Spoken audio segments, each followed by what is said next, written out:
Hey, you lovely lot, and welcome back to Crime Analyst YouTube and part two of my deep dive interview with the amazing warrior, Natalie Queiroz.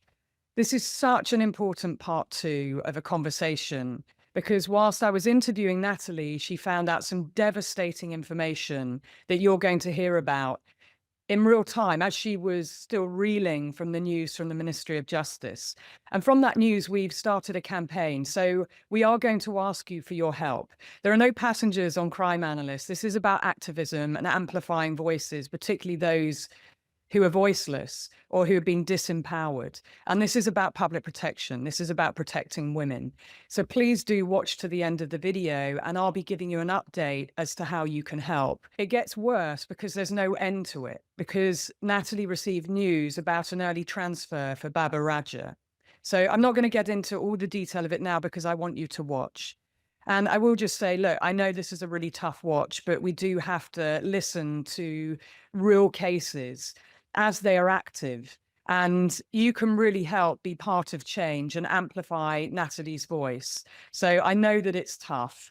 And I'll also be with Natalie next week in Parliament. It's the 10-year anniversary of the coercive control law that I campaigned for successfully here in London. And I'll be giving a speech and Natalie will be coming to that and we'll be giving you an update of how you can help. So you will be hearing more.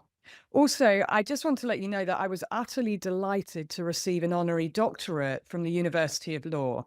The official title is Doctor of Laws Honoris Causa, and it was just such a privilege. And I was so humbled to receive it and to speak in front of over 450 graduates of law. And I have to say that the majority of them were women, which was just utterly brilliant and gave me such confidence and reassurance for the future.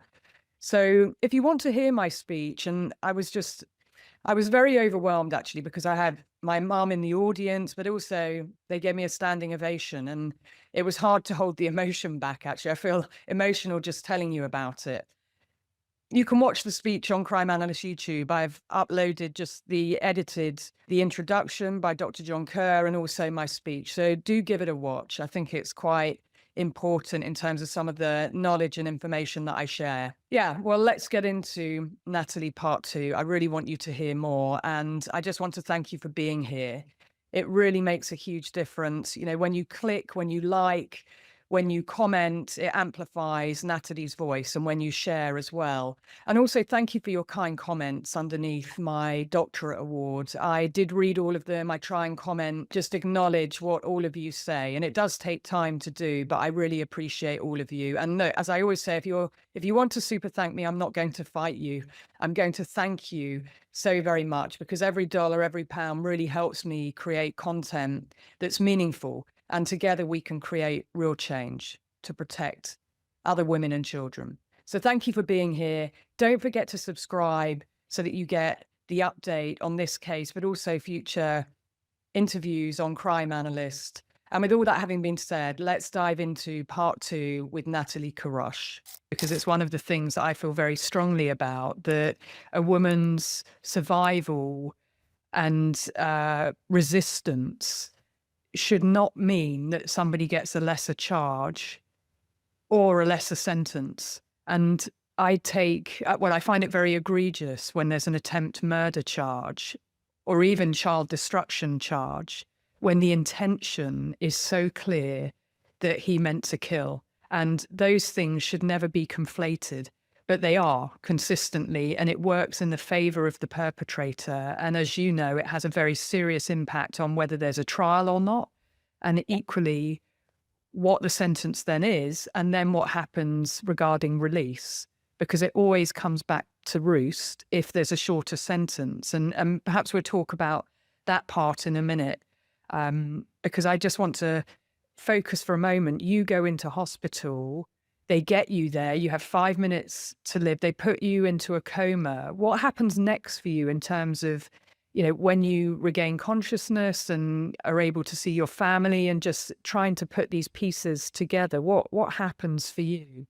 Yeah, so last memory I have is obviously them putting in the anesthetic. And in fact, one one thing that but rather amusing, but also at the same time, I still would love to say to the gynecologist, what was she thinking? Um, I've got 30 medics in me, so I've got a room full of people, and there's a gynecologist there who's going to be delivering the baby.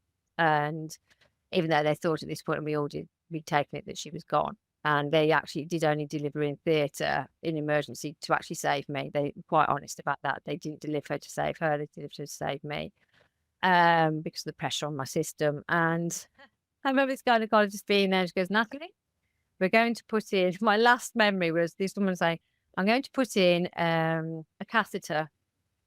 And I remember looking at her with this needle in her hand thinking, can you wait? I was like, and I think, can you wait? And just before I go to sleep, she inserts the catheter in a very obviously delicate region. And I was thinking, would she not? And her always is there. I think, why did she not just wait one more minute? Because my last memory of just being put to sleep was, I was like, I've just been stabbed lots of times, and now you've just put that catheter in the place. It's very delicate.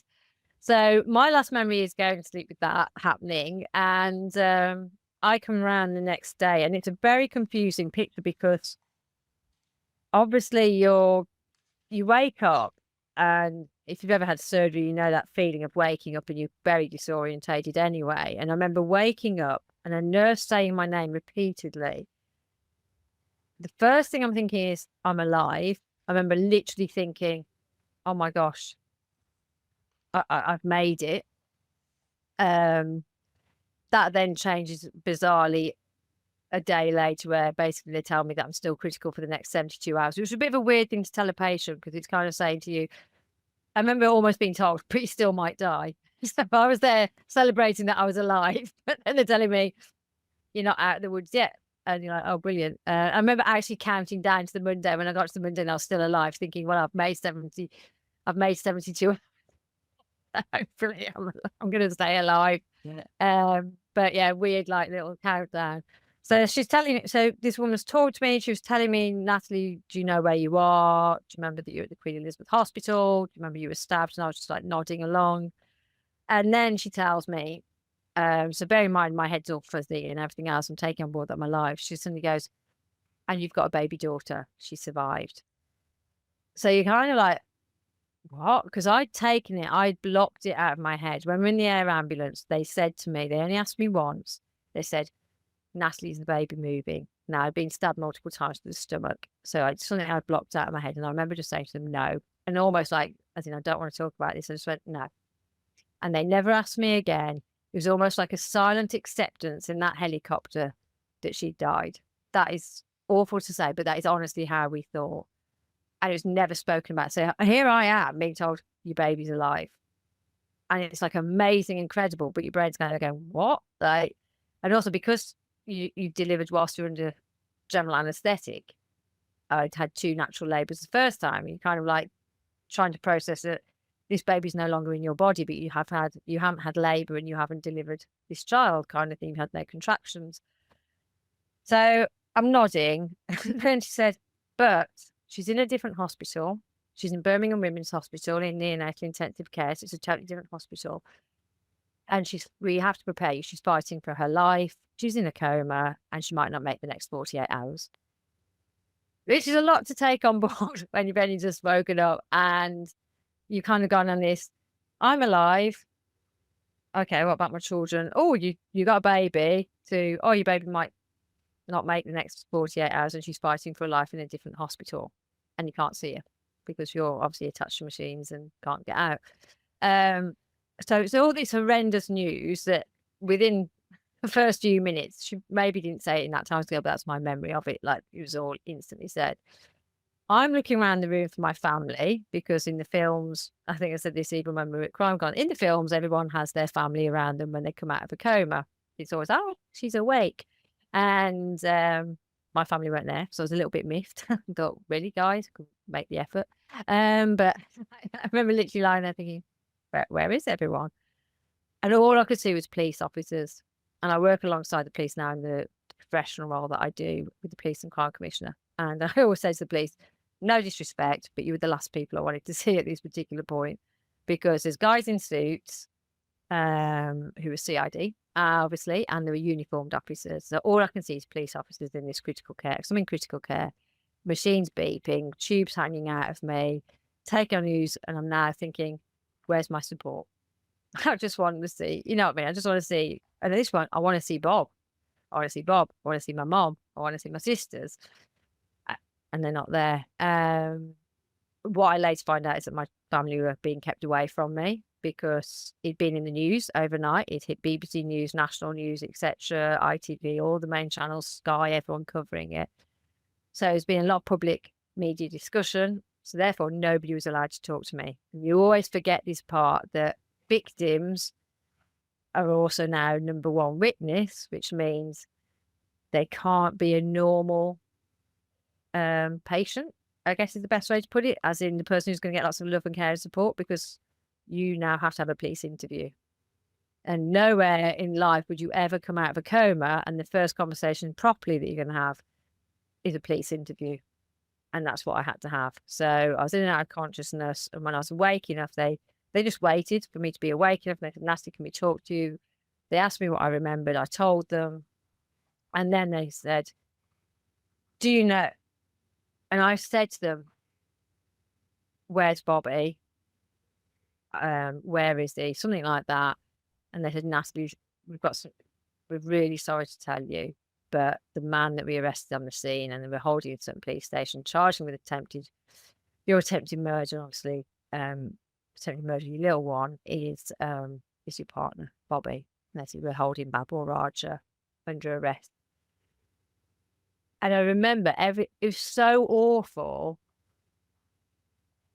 I didn't scream. I almost just, it was just so horrendous. I just lay there and quietly cried. And they're like, are you okay? Do you want a minute or whatever? Probably. And I was just crying silently because there was no hiding from it. I'd had my suspicions when it was happening. As I sort of said, I was in that confused state. Even when he got arrested, they said, Natalie, do you know who that is? And I said to the officer, I think it's my partner, but it can't be. I was like, it can't be him. In the helicopter saying, was that my partner? I think, did they say it was my partner? And obviously the doctor was like, clearly not having any of that conversation because he wanted me to survive, so he didn't entertain it. There was no hiding from it now. You know, I'm lying there, taking everything on board, and it was horrendous. When I think back to it now, and you just live it at the time, it was absolutely horrendous. And then I'm going to full-blown interview, and eventually later that day I get to see my family, and yeah, that was then what I class as officially day one of this horrific, excuse my language, shit show. Because that's the only way I can describe it. Yeah, and I just want to acknowledge that part that you shared about surviving and then not being able to see your family, the very people that you need around you when something like this has happened, and then it being confirmed, your worst nightmare being confirmed in reality that it was your partner. And those two things together after such a traumatic event could be enough to destroy someone. It's so overwhelming, even listening to it and seeing you go back to that place and acknowledge those things. It's huge. You know, people read it in the newspaper or they might read your book. But when we make it the reality of your experience of how all of this happened together, it's just extraordinary that you're here today being able to share your story, but it's also just such an abomination what he did. That level of calculation and premeditation and manipulation and what this takes to do something of this nature to a person you're supposed to care about and love. And I do want to acknowledge that, because your brain trying to take that in after you've just survived, it's a very difficult reality to confront. And now effectively your body's a crime scene and you're being treated as a witness, and even your healing journey is totally disrupted and takes on a very different shape that most people wouldn't even think about. Yeah, I mean, I had a police guard. I mean, the most boring job in the world. This poor fella, he had to sit at a chair at the end of my bed. I remember saying, like, "Who is that man?" And they were like, "In an attempted murder case for the first 48 hours, I think, this guy someone has to sit there and have to take a sit." And then, even whilst I'm still in critical care, even whilst I'm in major trauma, even when I then eventually get reunited with little one and we're in the hospital that she's in, I'm constantly having police interviews. I was being video interviewed. I remember being in the women's hospital when I was eventually transferred to little one, and they bought the camera and they turned up and said, "We're going to interview you." And I was still in my pajamas and things like this. And um, they bring out this camera and I'm like, "Oh my gosh, I'm going to have to go and get a shower. Yeah, this is going to be shown in the court," and stuff like that, and get dressed. And so everything that happens in a normal investigation, but I'm also really severely injured, having surgery, patient fighting for their life, but still having to go through all of these interviews. The police were in pretty much daily. There was security restrictions around the hospital to make sure that people didn't come in. It was really strict about who was allowed to come in to see me. I couldn't just have any of my friends just walk in. It all had to be pre-arranged as to who was coming in at what time and get clearance for them. So it's quite a scary world because you're also being reinforced. You're not safe. You're still not safe because we're going to have to put all these security restrictions around you. Exactly. And that is something that, again, when we think about the charge, the sentence and release, I want people to really pay attention to these elements of the risk that he posed to you and the ongoing risk that he posed even after the attack.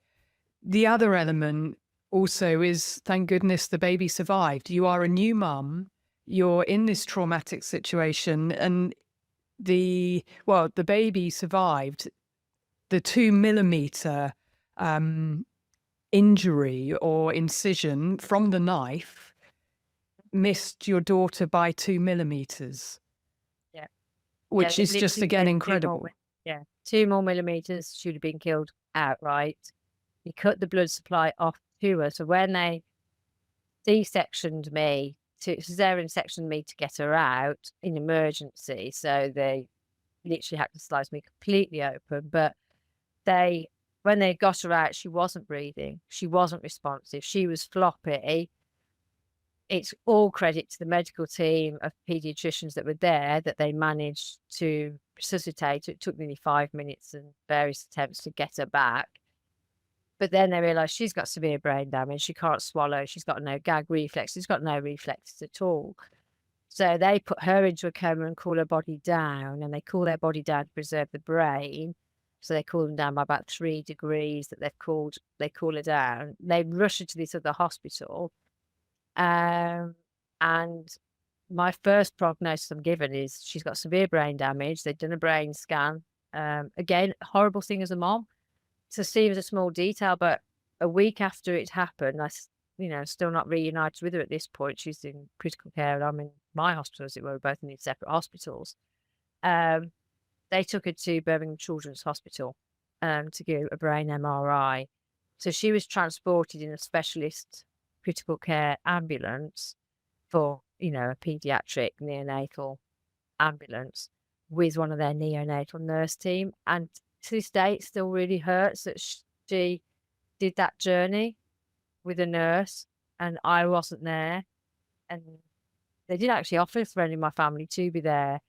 But obviously he's sat in a prison on remand, because they've stuck him and he's gone to court. They've sort of, to put in and say, well, we've got to go, it goes to magistrate's court, and then they said, well, this is a Crown Court case. They go and stick him in prison until they can get him into the Crown Court to do a plea. So he's in prison, I'm in a hospital, and yet she had to travel and have that scan with no parent there, and that's horrific. But she had swelling all over her brain. She had 7 hemorrhages across her brain, and I was told she may never develop in a neurotypical way, and to expect that she, at the very sort of least would be cerebral palsy. Now, actually, she's defied loads and loads of odds. We had horrific times. She couldn't swallow for ages. So feeding her, you can imagine what that was like because she couldn't get milk down. You'd literally do a milliliter of milk at a time to try and get it into her. She has obviously nasogastric tube as well. But that delay lasted for a long time, even through weaning. She would choke repeatedly.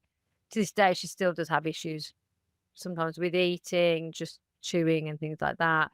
But her development's amazing. She's come on really, really, really well. But you can see there are still effects of it.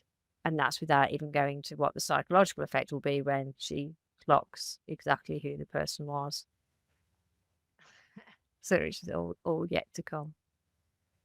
And that is a very, very hard thing. And it makes me just feel so angry that he did this, because it was your life that he tried to end, but also the baby.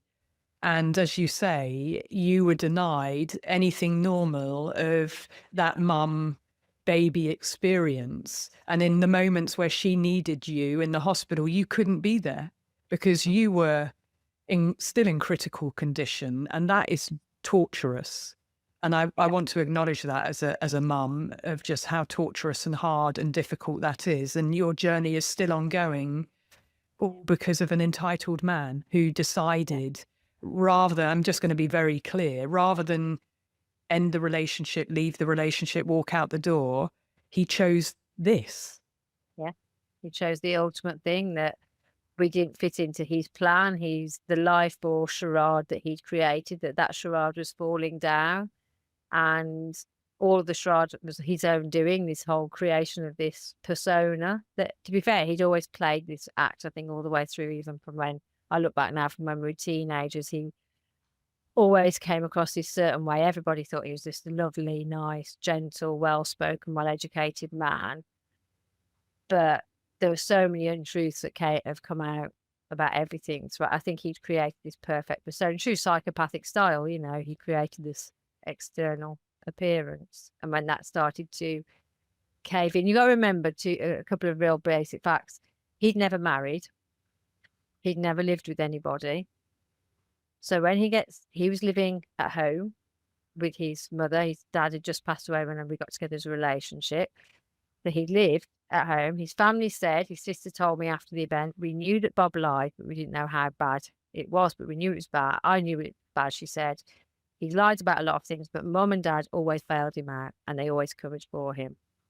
So he'd never been held to account. He'd always been enabled, always a very privileged upbringing. His family were wealthy and he was very much entitled. So, he got whatever. They supported him. He never really, as it came out, has ever earned any money, to be honest. He was completely broke. And the first time ever, he then lives with me, says, oh, let's have a baby. Again, psychopathic behaviour. He's mimicking all our friends who are married, have all got babies together. He'd been around them. He'd spent a lot of time going on family holidays with them. He was always the single man going on these group holidays with his friends who were all married with children. He obviously wanted to emulate that lifestyle, but wasn't going to back it up. Be full pregnant, and then all of a sudden I think he realises, oh hell, hold on, I can't get out of this. And actually, she's not believing everything I'm saying. I'm being questioned for the first time. He'd never been questioned in his life. He'd never been held to account. He hadn't had to earn money properly. He was allowed to play at life and be protected, and all of his lies just covered up. But then he lived with me and he chose the wrong person. He thought that I was going to just take it on and not question. And obviously, yeah, I mean, on the day that he tried to murder me, he had £11.36 in his bank account, and the money that he was transferring to me never existed. He was getting kicked out of his business for taking money illegally. Hence, all those extravagant trips, that I believe was funded by the money that he was taking out of this business. And his business partner discovered it, and they'd said that they wanted to terminate him being a director. Again, I only learned this after the event, and this was actually from his co-director, who told me this himself directly. He said he was taking money illegally. And I said, well, I didn't really see it. And I went, well, actually, I suppose I did because he took me away a lot. And they said, well, he was taking money without permission. And yeah, so £11.36, getting kicked out of his business, taking money illegally. The house of cards was falling down rapidly. Was there life insurance on you taken out? Yes. I had life insurance already because I owned my house, but I had a mortgage. I wanted to make sure I had life insurance to cover what was left on the mortgage. So should anything ever happen to me, especially when I was a single mom, I was very much, I want to make sure that the house can get paid off and all the money can go to the children kind of thing. So I had life insurance. In the January, before he did that on March the 4th, now by January, he knew that he was getting kicked out of the business. At this point, that decision apparently had been made. He returned from a trip to Pakistan, which is where his family lived. That's his cultural background. He disappeared there for 3 weeks. He came back from that trip and he goes, oh, you know your life insurance? He goes, have you got a trustee on it? And I hadn't got a trustee. Didn't think, well, you needed a trustee. He became the named person on my life insurance. And that's one thing. The other thing, don't forget, my passport had disappeared. My passport has never been found. I had to get it cancelled in the end. I don't know what he'd done with my passport. He clearly had taken it. It literally did go. And don't forget as well, that morning he asked me for my driving license. So he therefore had 2 forms of photo ID and he had 2 bills in my name. So what financial, either fraud or what, I don't know what he was planning to do, but he'd purposely taken both forms of my photo ID. He had both utility bills. And yeah, the life insurance was, he was a trustee, my life insurance. I mean, he's literally just ticked every box with that of getting your core documents of ID in preparation for when you're dead, and ID, and use the things that you had left, being a named trustee on the life insurance. I mean, of course, these are things that now you know. I just want to make that point. No, that yeah, no, absolutely. No, it's a clear point now, yeah. of when And another we thing I don't investigate, tell right? people, yeah, the other thing I haven't told many people, sorry to cut across you on that, and this is something I have hardly ever spoken about. He kept on his phone, probably out of embarrassment, I'm not sure this, he kept all of my details on his phone. And he used to say, is in case I ever lost, so he had my bank card details, even my PIN number. He had my passport number already written down.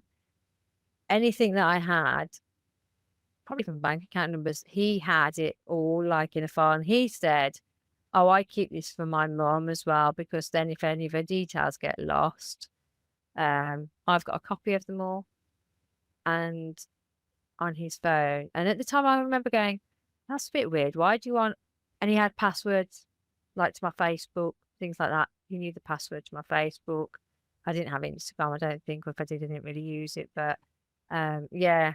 And actually my Facebook was hacked after what had happened. So he clearly passed on the password to his family, because in the weeks after what happened, every photo of him that was on my Facebook was removed and I didn't remove them. Wow. I mean, this level of calculation and control, I'm going to put it in those terms, that it's because it is about control, you know, the pseudo caring element. And I just want to point that out, that you think he's doing these things out of care because that's what it's dressed up as, for my mum or to help my mum, but also for you. And that's how these men operate. The protector role. But I remember thinking it was a bit odd and a bit invasive because I was just like, gosh, I've never had anyone.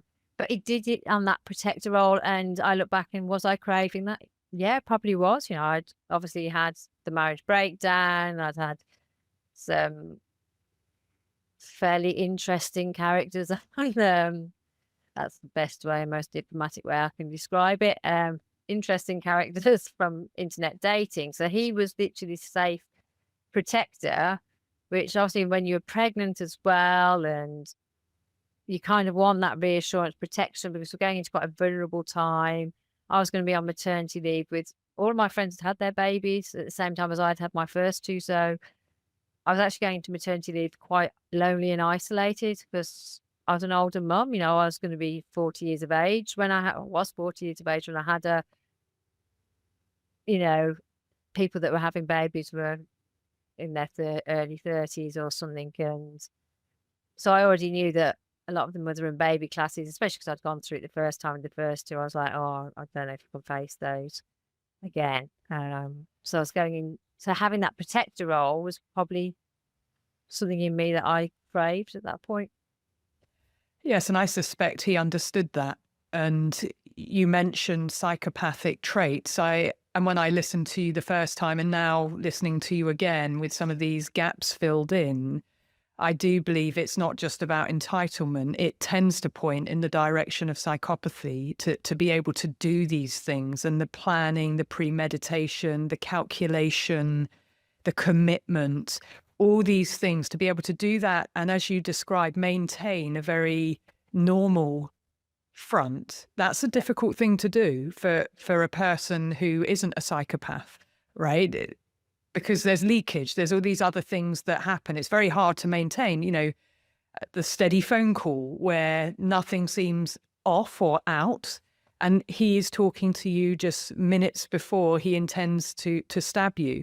The punching you in the face, you know, when you described that, I get a chill, as well as the stabbing, but to look you in the face and to punch you in the face and put the knife to your nose and then to stab you through the stomach and stab your wrist whilst you are conscious, that takes a lot to do that.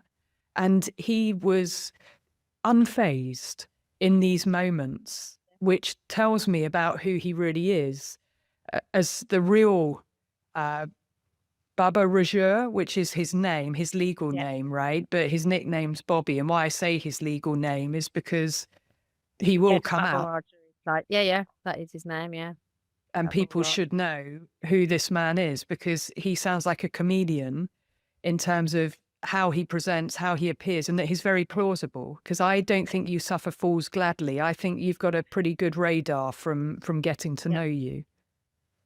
Yeah, absolutely. And even morning, I asked his work colleagues. This was obviously months afterwards, and I'd spoken to them. This is obviously when they told me he was getting kicked out. That morning when he left home at 7:30 to go to work, he did in fact go to work. He was at work all that morning. They said he chatted normally, he was acting normally. One of his business partners, he just announced that his wife was pregnant that very day. And Bobby had been laughing, saying, oh, you wait till the pregnancy hormones kick in, oh, but I can't wait to be a dad. Because they were really shocked, because they said he was talking normally, he was laughing, he was joking. They said he disappeared at the lunchtime and none of us knew where he'd gone, and that's when he'd set off to come to Sutton to obviously execute his plan. He bought his lunch half an hour before from M&S, so he'd gone to buy his lunch, and he even sent me an email half an hour. I've got the timestamp, I've got the email, where he sent it me at 14:42, and he probably started stabbing me at 15:10 with these kissing face emojis, because that night before he paid for this hypnobirthing class for us to go to, him and I, to help with the pain management of childbirth. And I'd sent him an email saying, oh, thanks for paying, and had the confirmation he'd paid. And I'd sent him an email that morning on the 4th of March saying, all confirmed, thanks for paying for that. And I was laughing, you and me on a yoga mat, because she'd asked us to take a yoga mat, and it's not something that he and I would have done, kind of thing. And I put a laughing face, love you. And half an hour before he did it, he replied back to that email with 3 kissing face emojis. That takes a lot. That's impression management at the highest level. And we know that psychopaths are very good at that level of impression management, that it's very hard to detect, but they are very good at reading emotional temperatures of other people.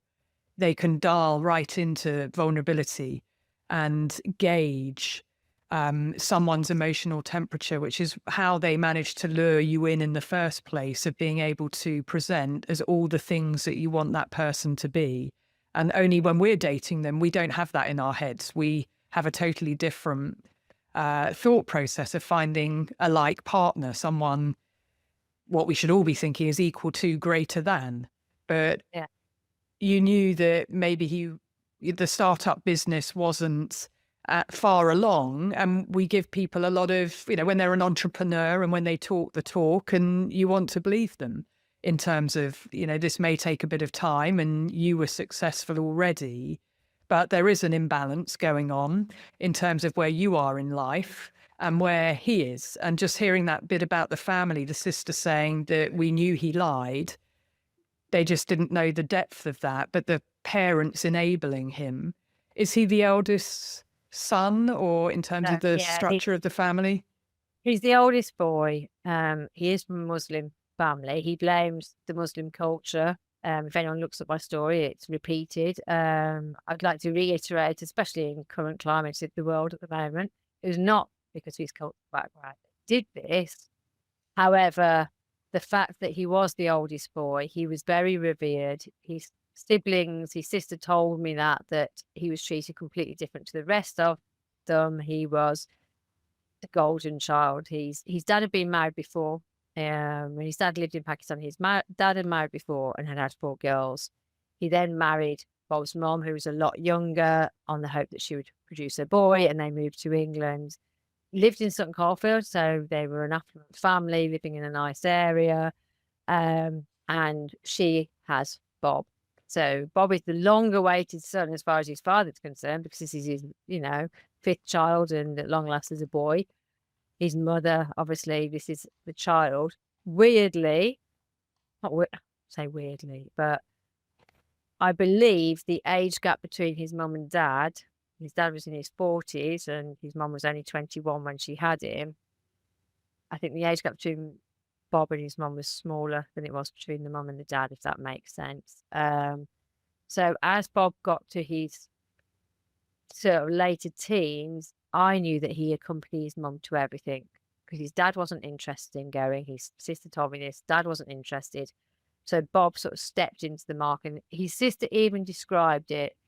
It was like they were a married couple, but without, and then she sort of said, but without that sexual part. But she said it was like so they had a very involved mother-son relationship.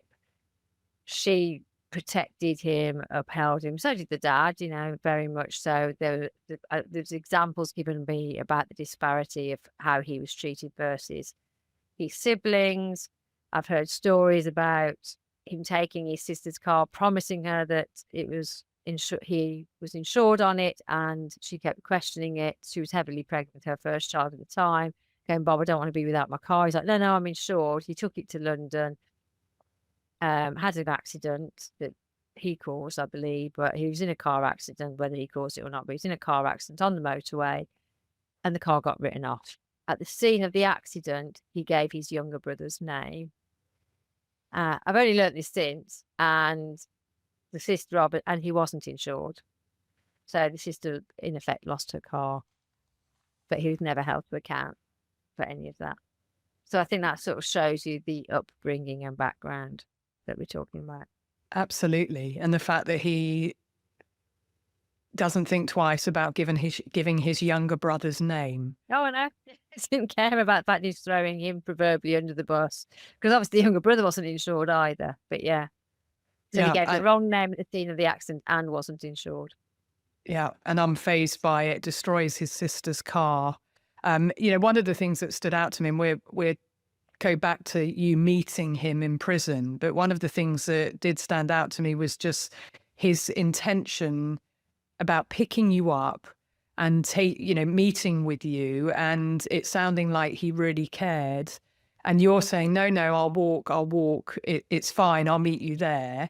Versus how he was the week before, when you're in distress, you don't feel good, you need to go to hospital, and he's not offering to take you. No. And those two conversations just a week apart, where when he's about to attack you, he's hyper focused on being able to get to you, his target, and yet when you really needed him, there was a complete apathy Yeah. in terms of helping you out. And that just struck me, those two different phone calls, where at the time you probably don't process it in that way because a lot's gone on between, Yeah. both of those calls. But it really did stand out to me of how he could be when he wanted something, when he was hyper focused on something versus when he was apathetic and not wanting to step up to the plate at the time when you actually really needed him.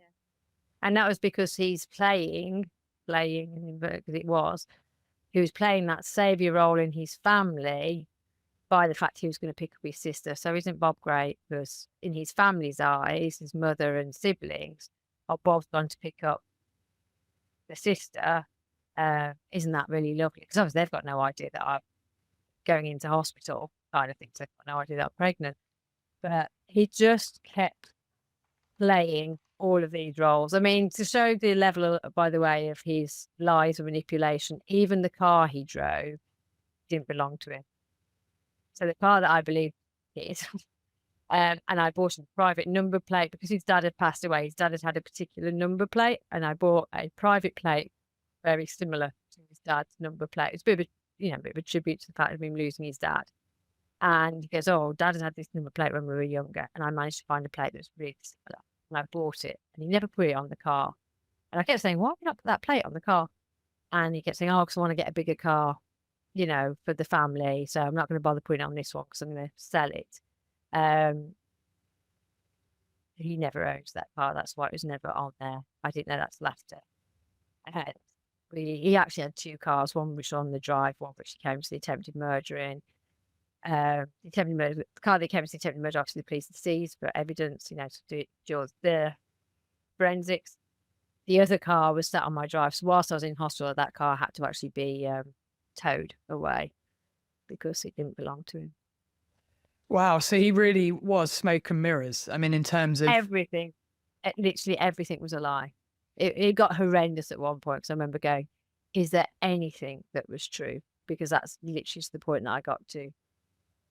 Well, pathological lying is one of the traits of psychopathy, along with no remorse, no responsibility taking. The no responsibility taking, you've already shown examples of that. And I think, yes, he did plead guilty to the lesser charges. And I do believe they're lesser charges, the attempted murder and child destruction, where I believe he should be charged with 2 murders, even though you didn't die. But it's your resilience and the perfect storm of having people intervene and having the right doctor with trauma, military experience, getting the helicopter to the hospital and therefore being able to give you the life-saving care. It's nothing to do with intention. And that really just grates that he pleads guilty to the lesser charges and it goes straight to sentencing, right? So you're in your recovery journey. You don't have to give evidence. There isn't a trial, but that presents a lot of problems in and of itself, doesn't it? In terms of what goes on at the sentencing. And I remember you saying that the Crown prosecuting barrister, or the CPS, the Crown Prosecution Service barrister, didn't even really know your case and had picked up the file, which we've seen so many times, just minutes before the case is due to be heard in terms of the sentencing, versus his counsel, who is paid for, very good, who's had time to plan and prepare.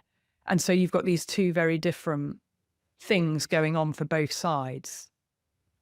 Yeah, a massive disparity. I mean, he pleaded guilty, he pleaded guilty, obviously, because he was caught standing over me with the knife covered in blood, so he knew that, excuse the pun, that it was cut and dry, it was definite. So therefore, even that's a selfish reason, because he knew that if he pleaded guilty, he was going to get a lesser sentence, because the fact that he pleaded guilty, he got a third off his sentence to acknowledge the fact that he pleaded guilty, which is in itself completely debatable and horrendous. And so it's for selfish reasons that he did that. And also, which is a nuance, which actually I talked to the police about recently, when they were investigating it, and the lies started to show up, and there were lots of things coming out, even about this trip to Pakistan that he told me one story and it came out as something different. I remember kept saying, why did he do it? Why did he do it? And the police saying to me, Natalie, we can't find a motive at the moment. And they said, without being harsh, we don't need to, because he's pleaded guilty. So actually, we don't need to find a motive. So first of all, you're losing some of those very significant puzzle pieces very quickly, because it's almost like he's pleaded guilty. We don't have to prove that he was trying to murder you because he said he is, he said it. So you've got an injustice there. The second injustice, as you say, is you then turn up for sentencing, and I met my Crown prosecution barrister 5 minutes before we walk into. He just said, "Hello, I'm Benjamin, blah, blah, blah, blah.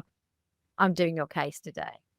And you're thinking, how much do you know about my case? And working the job that I do now, it is true, it is a fact. A lot of CPS barristers, they might get the case at night. The person who's actually going to stand in court and summarise for you, especially with the pressures there are in courts at the moment, they might get the case file the night before. They haven't really spent that much time looking at what the angle would be, looking at necessarily those nuances or how they're going to present. And as a victim, you've not got that input to say, could you just tell me, like, are you going to bring up this point? Are you going to bring up that? And I know there's lots of points of law that they argue about at the bar. And weirdly, I'm having this discussion in my job role about how this needs to change. So you have that. You then sit down in court and you're obviously told, this is sentencing. You're not going to have your moment to speak. You're going to sit there. You can't say anything. His defence lawyer, which was paid for by his family, by the way, his family paid for a defence lawyer from London who was very highly regarded, this criminal defence lawyer. He's had lots of prep time with her. So again, disparity. I've not spent any time with my... Natalie, was it a woman? Was it Jane Humphreys? That name rings a bell. She was a highly regarded criminal defence lawyer who actually sold herself on the basis that she was a specialist in contract killing and gangland murders and blah, blah, blah. It's like, wow, well, glad you can sleep well. So she represented him and lots of preparation and painted him as this victim of his family's circumstance, not victim of me, but victim of his family. They put all this pressure on him and he had temporary adjustment disorder. And even though he'd been planning my murder for 2 weeks, as it came out, at least 2 weeks, which he said in a psychology interview with the police, which was never brought up either, it was just got away that he had temporarily had this adjustment disorder, not insanity, adjustment disorder, didn't know what he was doing, tried to kill me. But hey, the truth has come out now. This was pretty much how it was framed in court. His family now know that he's not the good Muslim boy that he portrays, that he was having this baby with me and they didn't know, which they didn't know. They know the full truth. He even denounced his God at one point during the trial, that to prove that he wasn't this good Muslim. It was a complete theatrical. He wrote a letter to the judge. He ticked every box. He had character references about what really good bloke he was. And I just had to sit there and listen to it. And the CPS barrister never once brought up about all the lies, the manipulation, the control, nothing. Nothing. I am just shaking my head in absolute horror. This is just another nightmare for you to sit there and to hear all of this. And I just want to share what Jane Humphreys QC said and how it was reported in the media, because she said that family turmoil had led to a temporary mental illness or adjustment disorder, leaving him with little memory of what he has done. Well, firstly, I just want to say that Robert Brown also claimed adjustment disorder and it worked for him. And what I do know about perpetrators and their counsel, they look at obviously what has worked previously, and Joe Simpson's murder had come before, and Robert Brown gave evidence in court and he pled that he had an adjustment disorder. He was a British Airways pilot, and therefore it's very unlikely he had an adjustment disorder when he was flying all of that time. I see it as a double betrayal when a woman is stood saying the things that she did. That was one thing she said, and I want to quote her. She said, he's a man of impeccable character, and that was driven literally to distraction by his own mother. who asked him to choose between her and his chosen partner and unborn baby. And in that moment, what's gone on is another woman is being blamed for his actions because he's 41 at this Yeah, time. 41 at this point, yeah.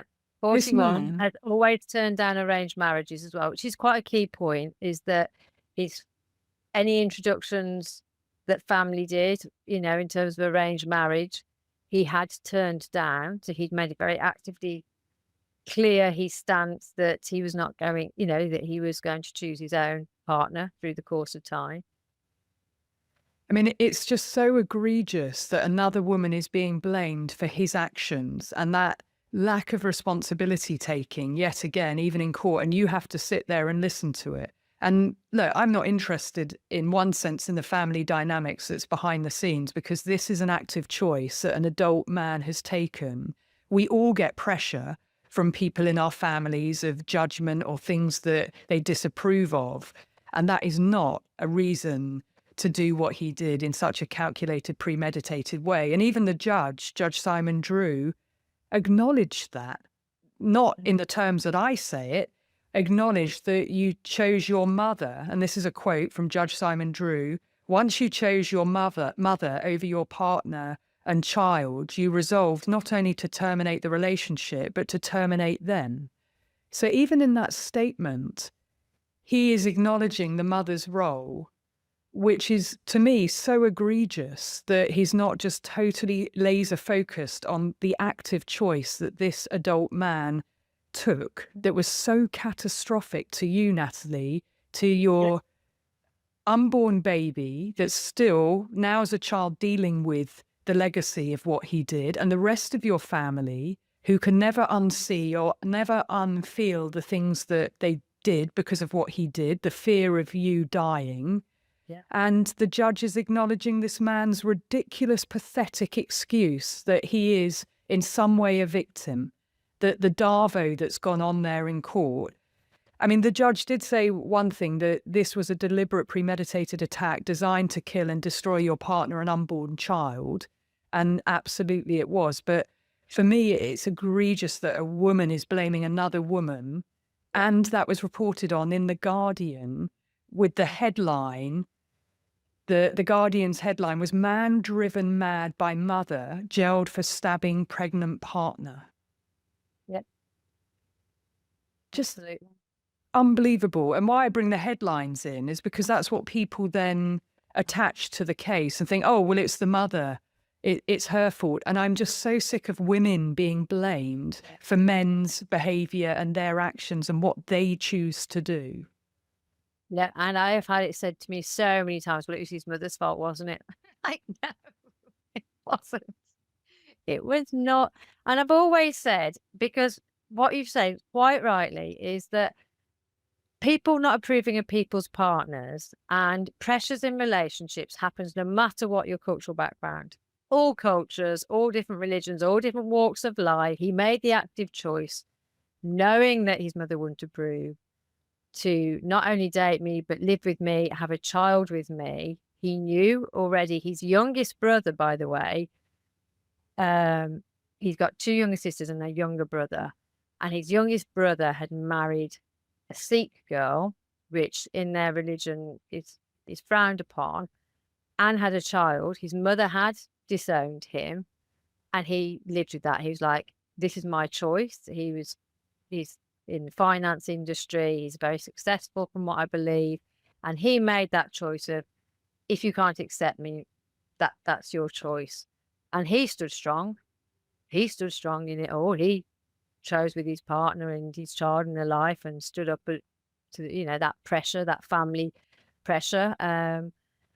So yeah, it is a very unbelievable, as you say, statement. And I think It in is. one paper you'll see it quoted. One paper quotes the fact that one thing was cited was that I had refused to convert to Islam. One, I didn't refuse. He actually said it didn't matter. I have my own relationship. God, I do believe in God, and I have my own relationship that's not formed in any religion, as it were. And he accepted that, but in court, or it's down in one of papers about the fact that one factor in that so again, blaming me, that I hadn't converted. Which again is just disgusting. And it tells us about just the zeitgeist that still continues to this day of how easy it is to blame women and for the media and others just to lean into that. And that's misogyny. That headline is utter misogyny. And the fact that he chooses to center himself as a victim tells me everything I need to know about him and his character, which leads me on to ask the question, when you met with him, which was a very courageous decision, and that must have taken a lot in terms of being able to psych yourself up to lobby to have that meeting, but then to go into the room and talk to him. What happened in that meeting? How did you approach it? And I want to return to that question that you said that you asked him, which was, you don't want to be a solo mum. You've already done that for a year, and therefore you had reservations about having a baby, and he convinced you that that would never happen. He was going to be there. When you asked him that question, what was his response to you? Oh, because that's absolutely what I did want, is what I still want, was his answer. And I said, well, then why did you not leave me? For example, why did you not leave me like a normal, inverted commas, a normal person who feeling pressure, stress? Why didn't you just leave me? It would have hurt. Geez, it would have hurt. But I would come to terms with it. And he looked me dead in the eye and he said, I couldn't leave you, Natalie, because I loved you too much. It's like, that is absolute. I was like, I no. I said, because you wanted me dead. You did everything in your power that I was going to be dead. And we all know that I shouldn't be here. So that is no.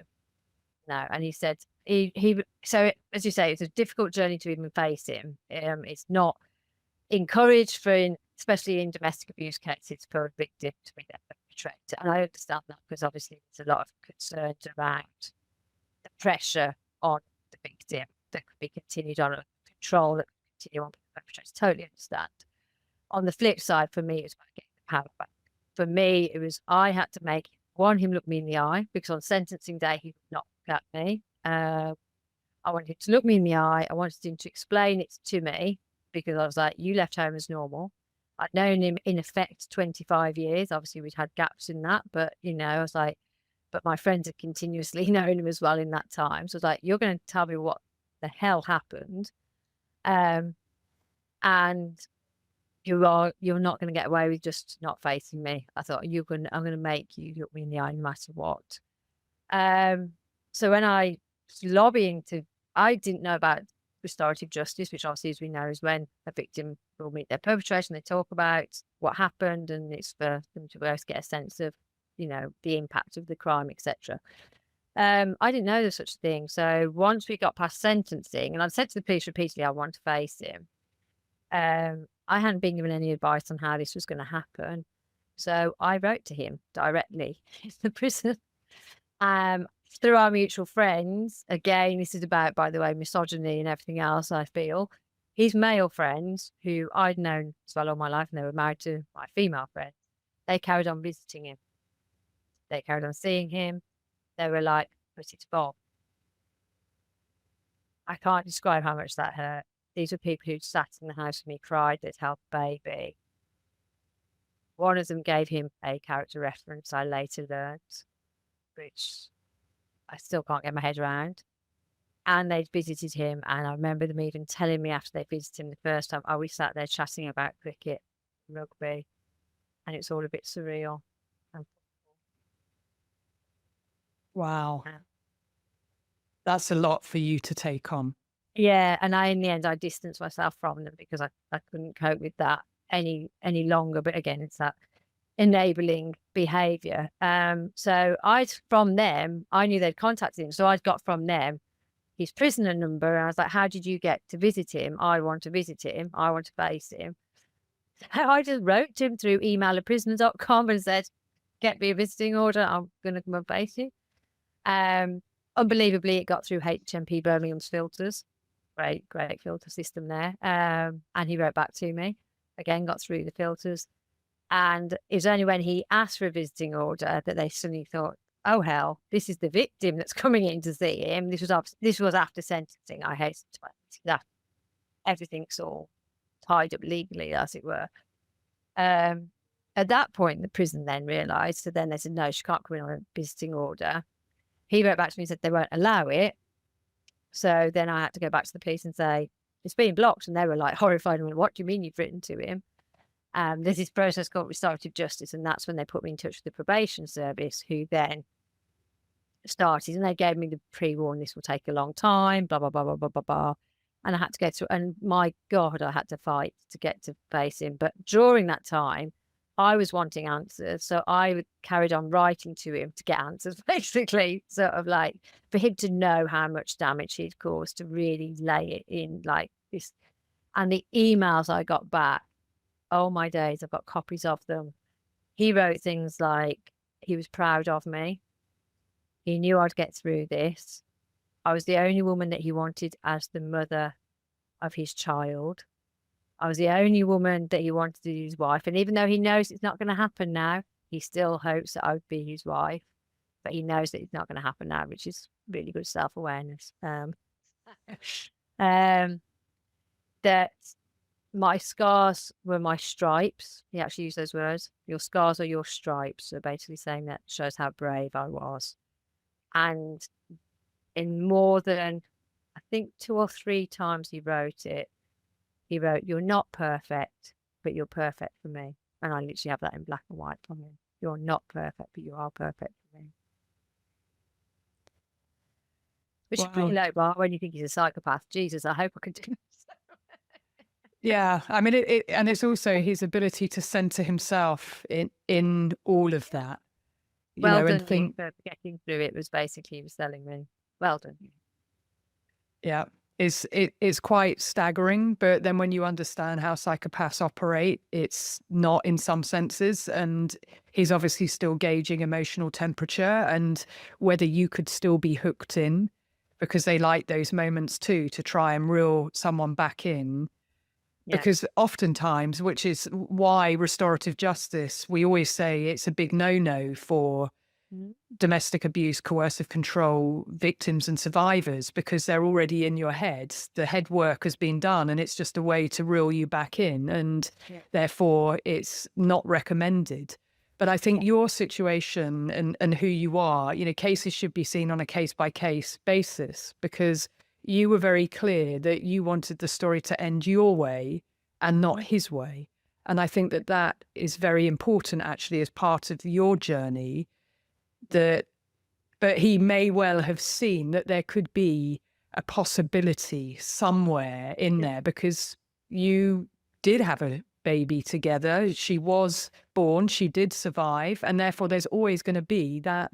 And I had that grief cycle to go through, because, I mean, you know, I'm very honest when I write in my book, I went through a grief cycle, grieving the loss of that relationship, because I'd known this one form of Bobby for 25 years. I'd known either directly or knew of him. And to me, Bobby went out that morning, and the Bob that I knew died. You know, he literally was dead because he didn't exist, because actually he never existed. And then there's this other form of Bobby, who's the real form, who's sitting in prison, and it's you having to grieve. I've lost this man who I loved, really loved, and was having this baby with, but I also hate him because this is the man who tried to kill me and my child. So there's a grief process, which obviously he fed into that. I mean, you look at the emails, and I share some of them in my book. You see that being fed. And I'm very honest in my book. Some people don't like my honesty in the book, because I do share that grief cycle, that I still loved him, but I wasn't in love with him, but I still had to, you know, and people don't like that. I know some people got quite angry with me about it. I'm like, well, I'm just being honest, because there is that process. I never wanted to get back with him. I really am strong about that, but I still had to grieve the relationship. And yeah, but I was always determined what I was going to say. I actually treated it, you asked how I approached it, I treated it like a business meeting, because that's the only way I knew.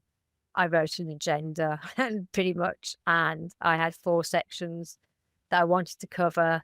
And under each section, I had bullet points of key, because I knew that my brain would probably switch off the second I walked into that prison, as trauma will always cause you to have that brain shut down. And that, so yeah, I wrote out an agenda. In effect, I had a folder with me. I got permission to take photos of my injuries, because obviously he hadn't had to face those photos because we'd gone straight to sentencing, and I wanted him to see the photos of the injuries, and I got permission for that. And I spent a whole day. I arrived at 9:30 in the morning. Obviously, it takes time to get into a prison with the security. I walked out there at 3:45 in the afternoon. We'd had a break at the lunchtime, in effect. So not that I could eat anything. I remember having a cup of tea. That was about it. True Brit, had a cup of tea.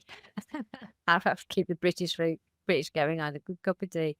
But yeah, and I spent that whole day with him, and I went through the emotional impact was one section. I went through a fact-finding part, almost like, okay, I've got this jigsaw puzzle, but this piece is missing. Questions that to me were really important, things like, how long had you been following me for? So when I started walking down Trinity Hill, had you been walking? So I just wanted to know in my head, had I been walking down the road with him behind me? Like, how far had it been? Things that some people might go, well, what does it matter? Well, it did. It did matter.